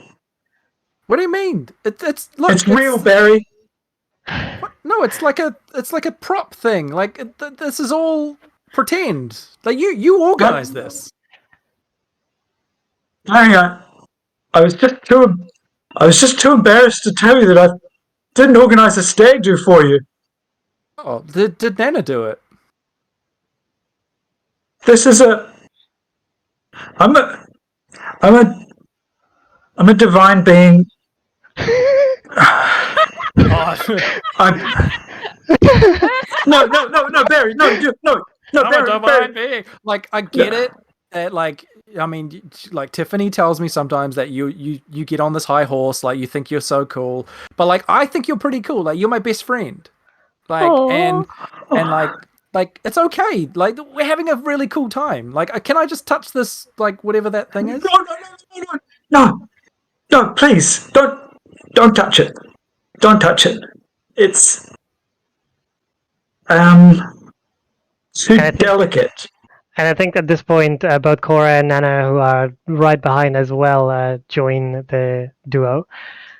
Cora's kind of got Nana kind of on her like she's got Nana's arm over her shoulder, and she's helping Nana because she's got like a big old cut in her leg, and they see Barry kind of reaching towards the big pulsing thing, and they're like, no. You have your torch as well, don't you, Cora? Yeah, so I've got my torch up, shining it, and it kind of sweeps over and it shines at the big old pulsing thing that Barry is kind of reaching out towards. Yeah, and from the light of the torch, at the very least, it is quite a powerful torch, them provided after all. So it does light up a fair proportion of the room. And oh boy, what you see is certainly what Barry assumed it to be before. This is a huge, monstrous amalgamation of flesh and muscle all come together. It is a bulbous form full of just this gelatinous, globular human or other fleshy substance. In front of you, facing you, hundreds of faces stare down from this being. And in the middle, just in the middle, you recognize one of the faces. This face is the face of Catherine. And at this point, you hear a voice coming from one face, then another face, and then all of the faces all at the same time. Save him! Save him! Save him! It's like a Junji Ito book. Like that's literally what we're looking. Holy shit! What? Oh my I love god, Junji Ito books. Yes, so I have. Junji Ito. Oh my god. Is this a Junji Ito book? Did we just walk in? Did we just walk into Cora is going to immediately she's gonna make sure Nana Barber's steady on her legs, of course, but she is gonna pull her hunting rifle out from her pack, and she gets on the floor. She's in like a very solid stance, crouching down, or like, you know, lying down on the ground, pointing her rifle straight at that fleshy, monstrous thing. And she says, Barry, dude, you need to step away right now. I'm not fucking with you this time, man. So she's got her she's got a hunting rifle ready. She's down, she's ready to shoot. And she's just telling Barry to back away. Yeah. Can I read a bad situation to see if I like get it now? Yes, you can try. Don't forget you've got that one forward. Yeah, would anyone else like to, at the same time, either read about a situation or investigate a mystery or anything of the sort? Oh, sorry. I would like to spend. I would like to spend my last. What's it called? My connect the dots. My connect the dots. Yes. Yep. And I want to ask, how does this mystery connect the bigger picture? Okay. What did you roll, Barry? Firstly, I got a 9, and then with the +1 forward from Nana, that's a 10. Yeah. Slowly but surely, and I'm going to allow you to ask me 2 of the questions because I'm going to use your hold for this realization. Slowly but surely, given the feelings of dread you're feeling that's emanating from this creature, the way it moves, the way that all of its faces seem to move simultaneously, yet singularly differently from one another, the way that it's huge and it seems to be spreading further and further towards you, leaning down, arching and moving and shuddering, you're not so sure this is fake anymore. Like, if it was, like, holy shit, what? The world is like 10 years in the future kind of level. Like, you're beginning to feel terrified. Okay. All right. So yeah, the two questions that I would want to ask are, what's the biggest threat? So like, what part of this is the most dangerous aspect? Mm-hmm. And what's most vulnerable to me? So like, I want to know that if it comes down to me helping, like, how am I going to do that? If it comes down to you helping the situation? Or like, if it comes down to me getting out my machete and fucking this shit up, like, right. what's the best, Fuck it up, what's the most Barry! vulnerable part of it so I can actually be effective? Yeah. So the most dangerous thing at the moment, the biggest threat, is the fact that you have this thing. At first, you notice that it was in one corner, but as you're looking at it, it is spreading. It's kind of enclosing itself around you from the edges until, like, it almost seems like it's trying to hold you inside, all around, like a hemispherical a cage. And if it keeps on doing that, the one opening out of the space will be closed, and that will stop you from leaving ever, or at least that's what you seem. The most vulnerable seems to be the faces. Some of the faces, at least, and most of the faces have their eyes closed, and they don't seem to be moving much, apart from when they scream out. But a few, including Catherine's, and a few around hers, and have their eyes open, and they seem to be intently staring at you. Yeah. Ooh, Okay. I'm going to okay. not get my machete out, but because of the information about like noticing the eyes of the ones that are open, I'm going to get out my multi-tool and get a Phillips screwdriver. The stabbins! And if it comes to it, I'm stabbing eyes. I love that. Oh, that's so good. So yeah, for my connect the dots question, how does this mystery connect to the bigger picture? So what I'm asking is because Catherine is there, she's screaming, "Save him! Save her!" There's there's a revival of a god. There's sacrifices. I kind of want to put it all together. You know, I've got all the clues. This is the time to kind of put it all together. And to figure out exactly what's going on here. Yeah.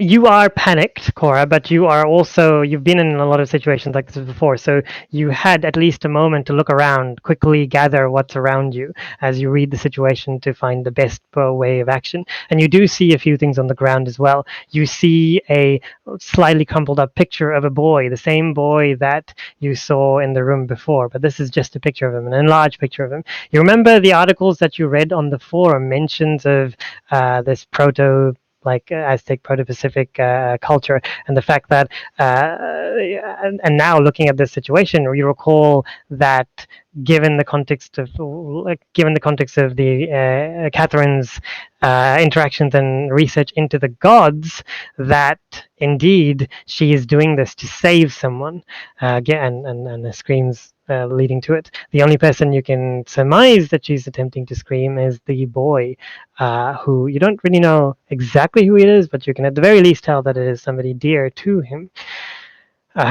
Dear to her. Can I see a body of a boy anywhere around here?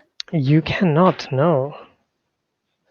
You also remember from the notes that the gods, there were frequent mistranslations between gods and around the words of this culture, given that they weren't really particularly lodged in one of our existing cultures.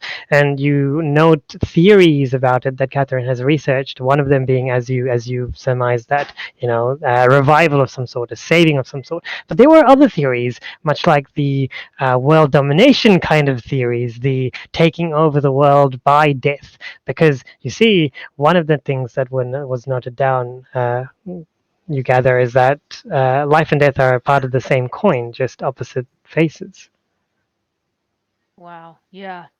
Shit, man. That's crazy. Okay. Yeah. So I'm staying in the same position. I've got my rifle out. I'm on the ground. I'm aiming it at Catherine, and I've figured it all out. And I'm gonna say loudly but calmly in the room, we can't let this thing get any bigger. We have to stop it here, and we have to stop it now, before midnight. It must be like, what, 10 o'clock, 11 o'clock now? Yeah. Yeah. Oh, snap. That being said, Barry, you know that the creature's closing in as well. On top of that, Mm. I believe Nanabob and Kelvin, is there something you would do before we start a timer of sorts? Well, The intensity Nanobob's increases. Nanobob's also gets her hunting rifle out at the ready. She is well experienced with it. It is her baby. She brings it to all of her kill jobs, most of her kill jobs that require it. And Hunting understands. accidents. Yeah, and is ready for the worst. She's trying to look around for, I guess a point where they're all connected. Like, what is connected? If I'm basing it off like a Junji Ito thing, like, is there like a clear route to these Not heads? not Or specifically. just It a is lump? just like a kind of tensing, bulbous thing with. It's almost like it's kind of thinning itself so that it can cover the whole place.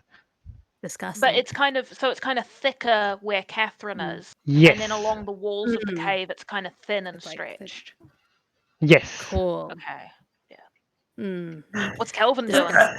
So Kelvin, I guess he starts to like glow with like a holy light. His wings unfurl. He draws an enormous flaming sword. Kelvin! Barry, I tried to tell you. This is very unhygienic. And then I'm gonna charge into the mess. Yes. Do roll me your. In this case, it will very much be like a quid pro quo kind of, traditional kick some ass. Okay, I will. I'll just note that I have smite, so my divine weapon always counts as a weakness against the monsters I fight. Ooh. See, chat, we didn't need to find out its weakness. We're not lazy. Yeah, they did not figure out the weakness, chat. Although we'll see how that like the actual. We'll see how it goes. We're That's a not 12. lazy, we're efficient. A 12, yes. Absolutely. You cut through the flesh. Are you aiming anywhere in particular, or? I guess I want to like slice it. I don't know, like just start slicing it in half if I can. Yeah. I'm trying to take chunks out of it. Sure. Which, given you that you've rolled a 12, which advantage would you like on top of this? The enhanced effect, if you will. Yeah. I think I want to inflict terrible harm. Brilliant. So Brilliant. my flaming sword is 3 harm, fire, holy, plus 1, so 4 harm. Your sword meets its mark, Kelvin, and it just cuts through the faces like cutting butter with a, in this case, appropriately warm knife. It slides through it and comes out the other side, and you can see a large gash that seems to not move for a moment before suddenly opening up, spilling out like just gore and viscera, like bones inside, and what looked to be many, many skulls, and like almost pustules that look like heads, essentially. There are screams. For a moment, you all have to close your ears because the screams kind of emanate again and again, echoing and then upping itself one after the other as the other heads start screaming as well. Could you Barry, no, Calvin specifically. Calvin, you won't be able to avoid the harm from the screams. In fact, none of you that are holding anything in your hands will be. Barry could probably. Barry, you're not holding anything, are you? Screwdriver. Okay, Barry, you have you can, if you wish to, still cover your ears in the time between it, even with the screwdriver. The others, given that Cora and Nana, you're further back, you only take 1 harm, but Kelvin, you take 3 from this. Ooh.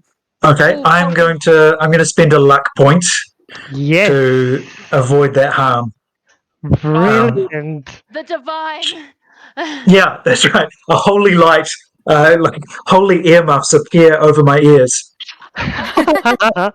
Lovely, They're lovely. fluffy. They look like clouds. Yes, Just for the chat, we only have 2 luck because it's a one shot. one shot. We're being super hard on everyone.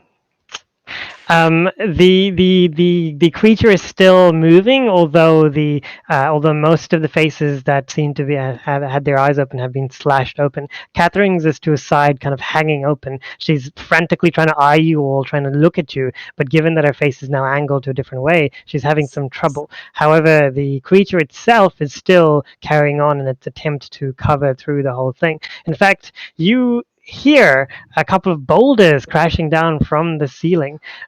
Could you, Barry, and could you, Cora, roll me a... You have the choice between either cool or tough, i.e. act under pressure, or just toughness, to avoid these boulders as they come crashing down.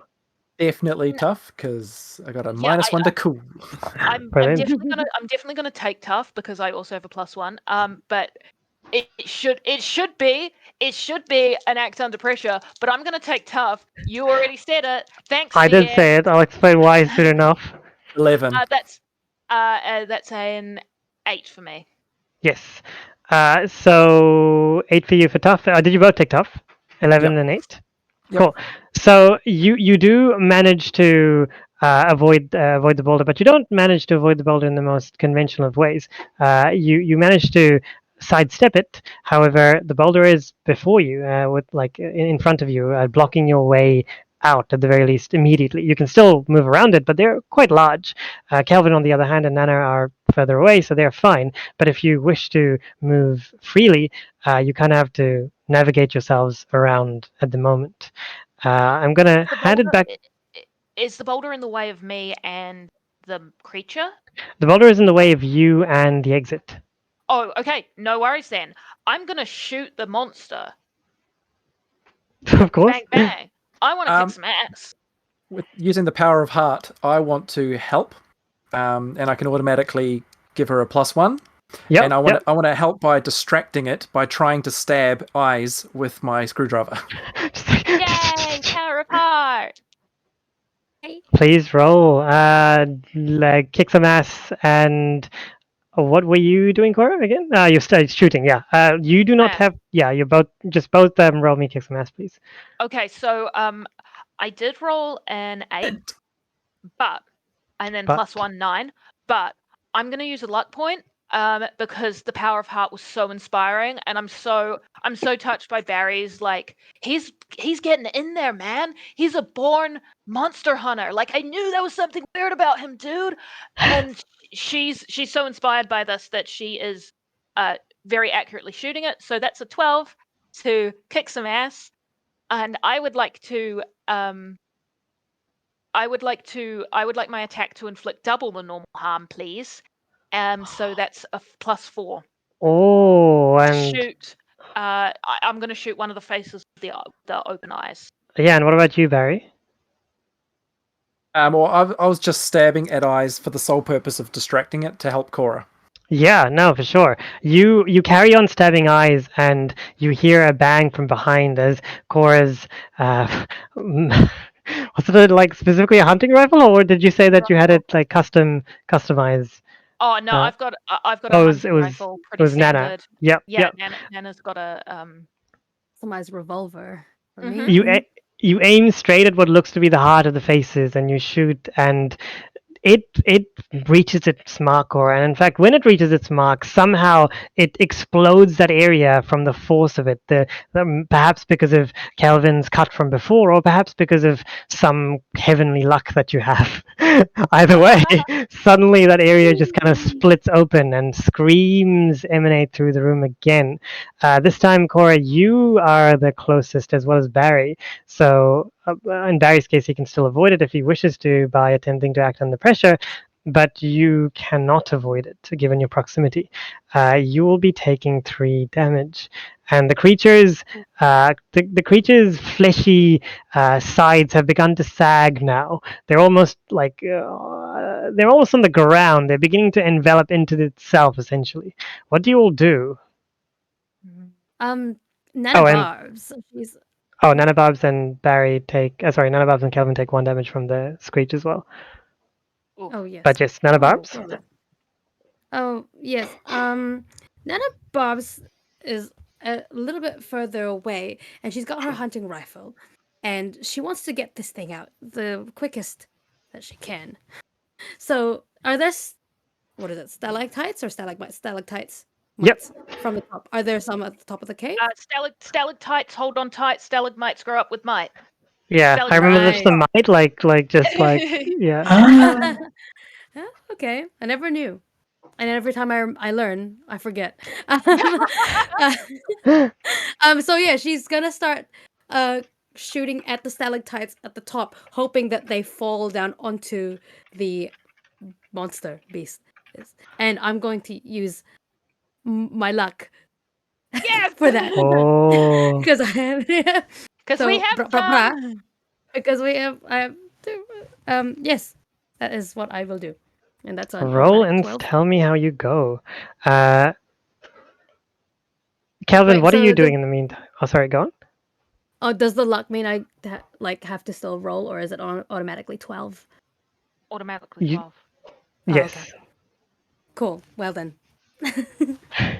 So you're trying to get the stalactites to essentially fall onto it. Did I get that right? Or Yes. yeah. Yes. So I'm like, Um, instead of shooting at the thing, I'm shooting up so that it falls in a shower of stalactites. Yeah. I'm going to. So it is kind of covering most of the ceiling now, but you can see from how it covers. It doesn't like because of the stalactites. You can see where they are, and so when you do shoot. You do aim for those stalactites, and your mark is pretty on point. Is there a particular effect you would like to use? I like. Do you want me to go through the advanced effects for you? Yes, please. That's all good. That's all good. So you can either you can hold your advantage, or the hunters involved get a +1 forward, or you can suffer no harm from what's going to happen, or you can inflict double the normal harm, or you can drive the enemy away. I would like to take no harm because I can't keep taking harm. Cool.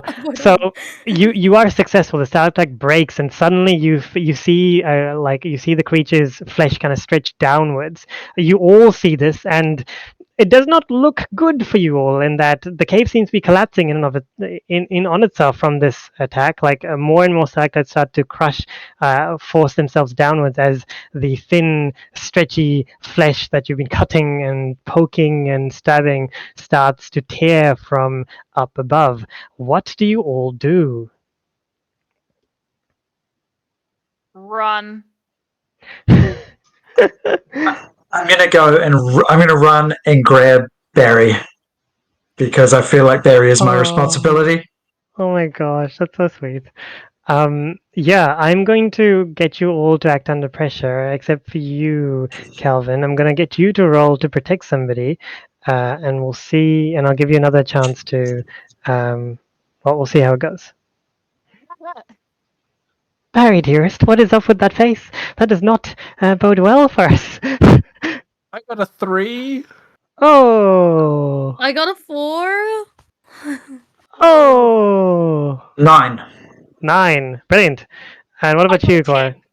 I got a 10. Oh, that's Oh. brilliant. Okay. Oh, So you managed to, despite being blocked by the rock from before, you somehow, of all the people, somehow managed to pass through it, just jump through it even, jump over it even, and just roll out of the big cavernous opening that you were in before. You hear the crashing from behind, but not completely, but you do hear rocks falling down.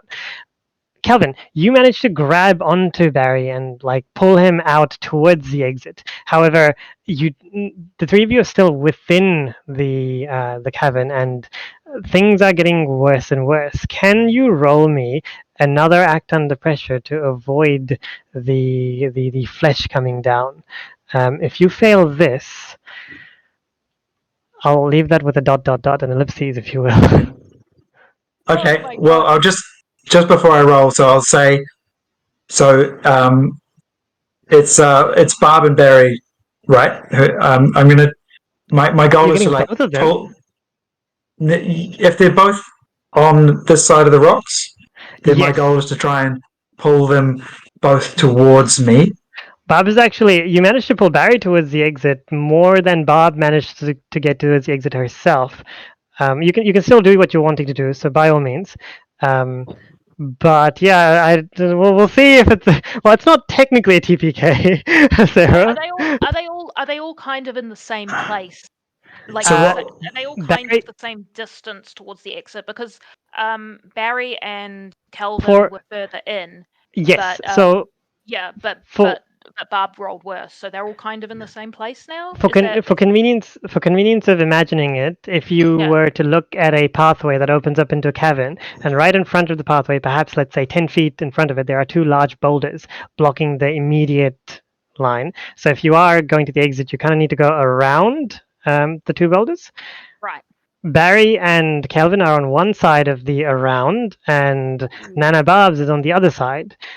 In terms of distance to the exit, Nana Barbs is further in than Barry and Kelvin, who are just near the boulders. Does on the other side? Does that make Okay, sense? then I want to pull Barry back in towards Nana Barb.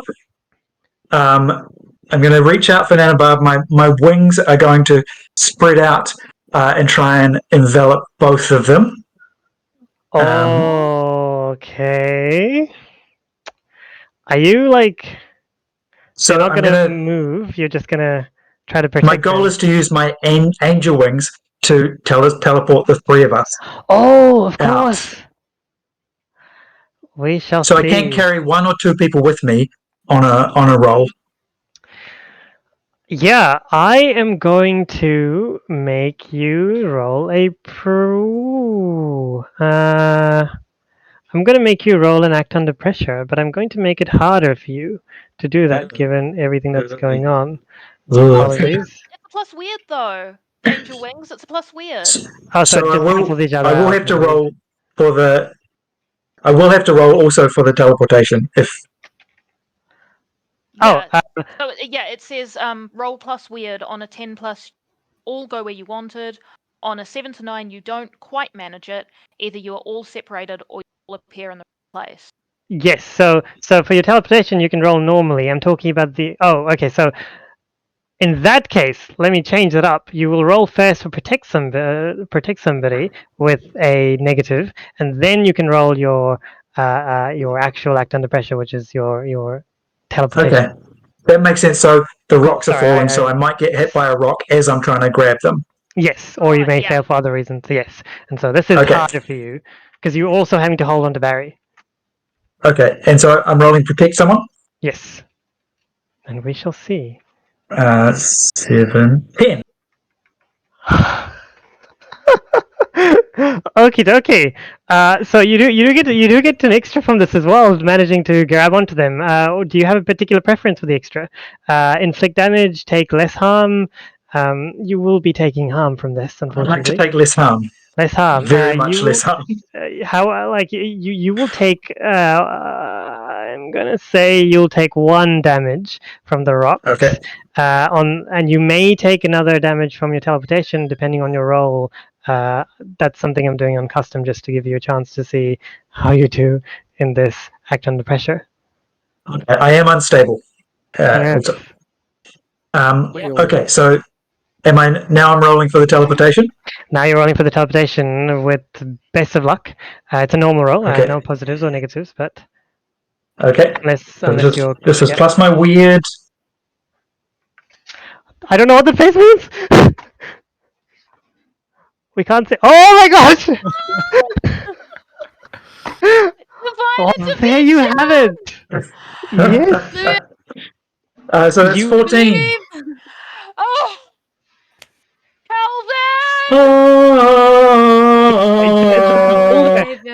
You avoided one boulder and the next boulder was falling down. You were coming to terms with the possible end of your life and your friends as well, when suddenly you kind of latch onto that weirdness inside of you, the divine power, and suddenly you feel it pulling at you and you disappear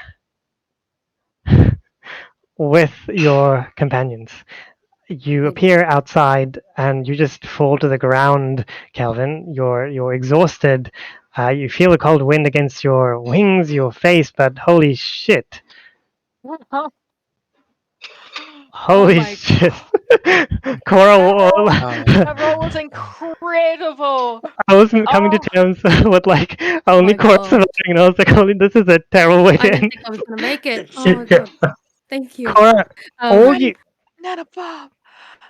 that being said, Cora, all you know is you hear like a shout, Kelvin shout, I don't know what Kelvin shouts. What do you shout, Kelvin, as you're trying to get your teleportation to work? This is before you realize it's successful. Oh, jeez! Help me! You hear that, Cora, and then suddenly you hear the sound of boulders crashing upon boulders, and then silence. Yeah, Cora's running for the entrance. She is not here to stick around and get involved in a rockfall. That's not her idea of a good way to spend an evening. She has faith in Calvin. She knows what he's capable of.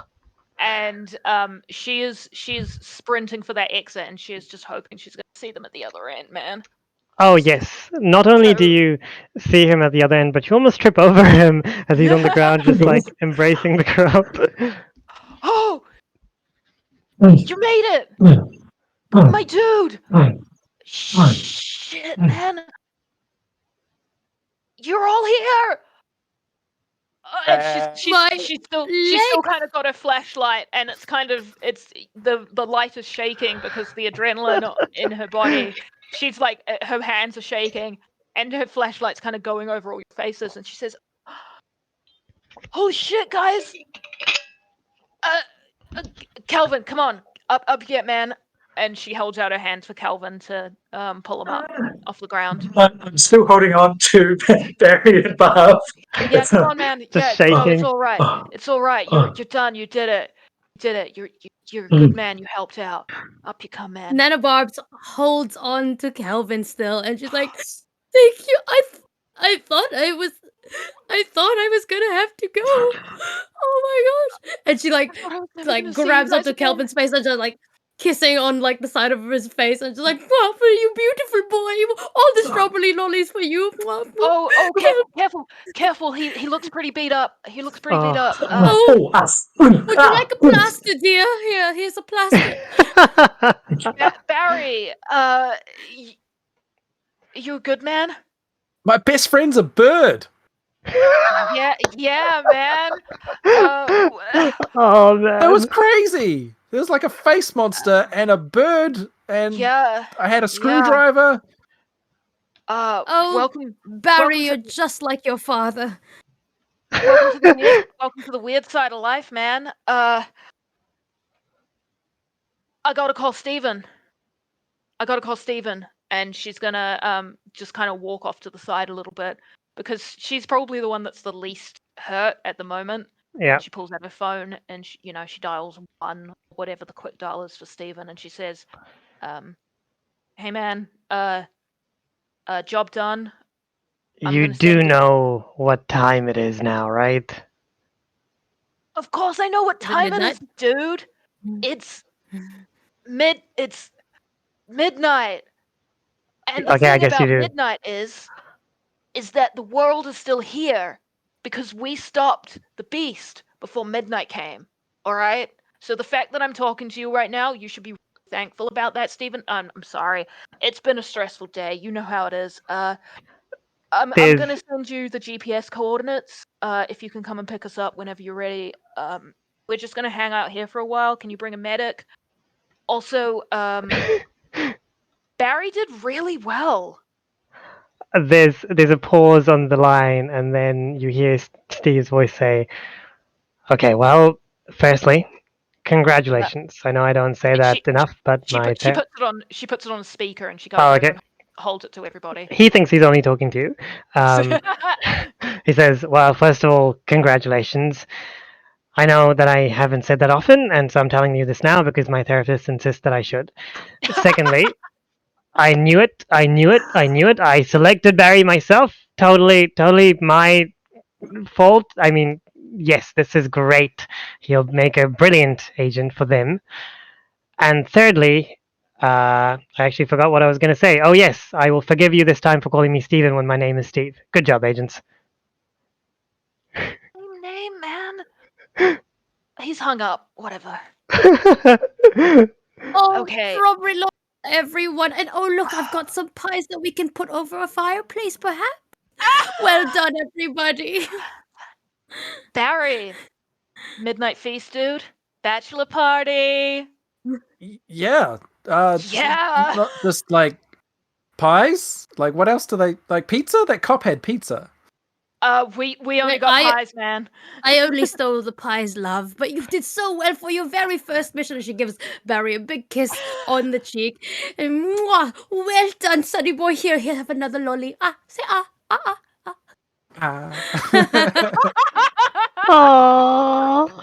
I like to think Yay! that right now, back in like hometown, is like in progress is the saddest bachelor party of all time, where Barry's dad actually arranged for Barry's dad's friends to like go to a karaoke bar, Oh. and like they haven't even noticed that Barry's not there.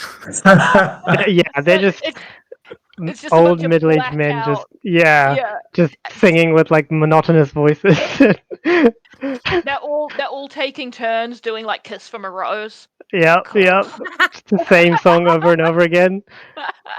I love that. Ironically, at Tiffany's hens do, they're facing vampire werewolves. So, yeah. They're also amazed. Yeah, as the smell of fresh pies kind of wafts your way from the middle of the town, and you see a few lights go on from up above the hill that you're on, you feel a sense of relief, a sense of calm, not only from within you, but also from behind you, from the cave. The evil, like nefarious energy has gone, and all that remains is a sort of whisper of relief, of contentment, as the four of you stand there before your latest mission, your latest successful mission. 5 out of 5 stars, guys. That was amazing. We solved the faces of TOLTETOTL. I'm still not sure how to say it. The weird face thing. Tortellini. God. Tortellini. Amazing. Stuff of nightmares. What is that? Yeah, Oh. thank you. I was right. The Stellar cast, you guys are amazing. You were all amazing. Just for our wonderful audience, do you want to give yourselves a shout out? Plug your shows. Do your thing. We can go from what the I believe the chat definitely thinks Barry's MVP. So Barry, why don't you start? Yeah, Barry. Woo! Barry's such a sad little tool. Oh, he just doesn't know things. He's gonna be fine. He'll make a great monster just hunter. I me. believe in him. Aw. Just thank you all. That was fun, and thank you to the chat.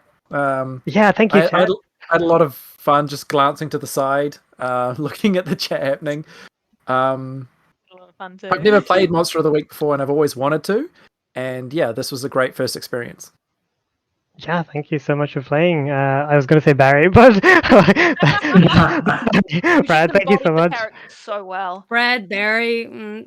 Yeah. Definitely go check out Fate of Isen, everyone. Definitely. Brandon, why don't you go next? Thank you so much for having me. I will be appearing again in Kiwi RPG Week on May the 8th at 6 p.m. I will be dungeon mastering a game of Dungeons and Comedians. If you're in Christchurch, Yeah. you can come and see it live at Little Andromeda Theatre. If you are somewhere else or just want to stay at home, if you go to the Dungeons and Comedians Facebook page, you can watch it there. We're going to stream we've got webcams set up in the theatre. We're going to stream it out so that people can watch it. If you want to look at previous episodes, Dungeons and Comedians on YouTube or podcast places, you can watch or listen to previous stuff. Thank you. Yes, definitely. Go check it out, especially if you're in Christchurch. I hear that the live shows are amazing. The reviews are stellar. And also backtracking to Brad again, Fate of Isen is an amazing podcast as well. And we're not going to let you go without shouting out your new RPG as well. That was also mentioned in the chat. Come on, Brad. Come on. Come on, Brad. I do a thing. Yeah, I'm back on the Getting Dicey channel on Tuesday nights. GMing a session of D12 Go, the game that I made up that we just released this week on Itch and Drive-Thru, and that has been working out really well. Yeah, we're doing an improvised show called we rolled up a random scenario, and it's called Robot Island. Oh, Some dangerous criminals are the only ones who can help save an island from some robot soldiers. yes, amazing times, and I'm echoing Alpha Dusty. It is an amazing system, D12 Go. I had the pleasure of playing it last week with Brad, and so good, so good. And we'll go on next to Liz. Hi, I'm Liz. As I said before, I play Karen on the Janderson Breffords podcast. Well, sorry, I should say the whole name because otherwise nobody will understand. The Terrible Adventures of the Janderson Breffords Parchment Company podcast. Available wherever you get your podcast, but we mostly we put it on Podbean and then it just goes out to everywhere. I don't know how it works. I'm not the producer. It just happens. But what I'd actually like to say is a really big thank you to all of you for coming out and participating in and getting hyped for Kiwi RPG Week. I'm one of the people who have been doing a lot of the behind the scenes stuff, and it's really special to see everybody getting involved and really supporting everybody else.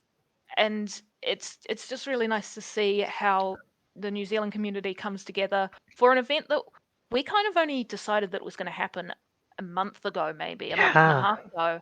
Wow. And all of this has happened so quickly, and we've got incredible bundles of New Zealand made games from a variety of incredible game designers on both Itch and not Getting Dicey. This is Getting Dicey. It's both on Itch and and on Drive-Thru RPG. So you can get 23 games or Wow. pennies. Exciting And they're all, times. I know they're all incredible games. They're all by New Zealand game designers, and I thoroughly encourage you to go out and buy those. Azul, your podcast, don't forget your towel, where you play every single game. Hey, what better time than now to get some games under your Definitely. and then as Azul's doing it on his podcast, as he's playing things like Soaring Lions and Chrysanthemum Throne and just all of these cool ass games, you guys can play along at home because you already have them because you bought them in the bundle. Anyway, we've got so much planned for the rest of the week. We've got another stream happening on Tuesday with D12 Go. We've got streams happening throughout the week. People are dropping podcasts. Dice Legends is streaming again on Sunday, and I'm just really excited, you guys. I'm really happy that everybody's come together to make this event happen. Chat, you can tell that Liz is an amazing person considering she spent more time fangirling over all the just the RPG week as well. So please do go check her out. Follow their podcast, JBPC podcast. God, it's such a Every single time, I think it's like JB. But anyways, It's a nightmare, but you'll love it. it's so good. But Yeah. yeah, sorry, Raylene, go for it. Yes, Raylene. Oh. Well, you already started my shout out in there as well. But yeah, number one, thank you everyone for coming in. Like, so great. Technically, you guys have all taken my Monster of the Week virginity, so thank you. It was a great time. I had fun. Yes, you can catch me on Dice Legends. We do a stream. Our next stream is next week, Sunday, 8th of May at 12 p.m. noon on Twitch. Find us at Dice Legends for Twitter as well. We've got an Instagram. We do have a Discord as well, which I was trying to figure out today. So I was losing my Discord virginity today as well. And that's A lot of virginities there already. Discord very is so much. it's a lot of firsts for today. But yeah, and if you want to catch up with whatever's going on Dice Legends, we do have a YouTube channel as well, so you can like and subscribe. We have all of our episodes there, or we do replays on Wednesdays. But yeah, as well, like Kiwi RPG Week, it's like when I first heard about it, it was so cool to just learn so many different RPG games. Games is already in the word RPG. But there's many like RPG games here in New Zealand, like Kiwi made games, and also like outside of New Zealand. But it's so awesome. Like I didn't hear of Monster of the Week until Azul contacted me, and I was like, this is sweet. I love it. And oh gosh, it's so fun. And I would just want to thank you guys as well, Azul, Brad, Brendon, and Liz, for like just being such great people to play with. So yeah, thanks so much, guys. Thank you. Thank you so much. I want to shout out one more thing. I'm sorry. Yes, I by all forgot. means. There's so much happening. I forgot some stuff. Yeah. No, go for it. At the end of the week, this one's for you, Penny. I love you. No. The Yes and charity stream team are doing a special one shot that's bringing the hype, bringing the drama, and it's not actually going to be a charity stream. It's specifically made for Kiwi RPG Week. It's called The Cult of Kevin. And if you want to know what that's all about, you've got to go back to the Facebook page, Yes and Facebook page. Watch all the videos from last year. It's fine. You watch 24 hours of games all the time anyway. I know you do. That's why you glitch. And so watch those. Find out who Kevin is. Find the lore. Find the drama. And at the end of the week, there's going to be a huge event, a huge live stream, finally solving the mystery of Kevin. Wonderful times. Yeah, so please do go check everyone out here. These are, as we said, like a stellar cast. They're legendary, like the legends of the Kiwi TTRPG world, if I may. Incredibly talented, as you've seen already here. And after all of that, if you have time, do go check out our podcast, DFYT. Don't forget your TAL podcast as well. That's DFYT_podcast. At the moment, we're playing Dream Apart, which is a Jewish TOLTETOTL game, which is quite an interesting concept. But yes, thank you all so much. I have one more announcement to give, perhaps the most the important announcement of the night. Getting Dicey, the wonderful Getting Dicey, who allowed us to actually take on their server and just stream this on them. Thank you so much, Getting Dicey. We'll be live tomorrow night. That's tomorrow night at 7:30 p.m. with Curse of Strahd. They are going to be continuing back. They're going to be continuing back at the Amber Temple after last stream's incredibly intense cliffhanger. So do make sure to tune in. Do make sure. That's tomorrow, 7:30 p.m. Unless I completely got it wrong, in which case I'm so sorry. But yes, thank you so much, everyone, and we hope you have a lovely night. Bye. Bye bye. Thanks, everyone. Bye. Everyone.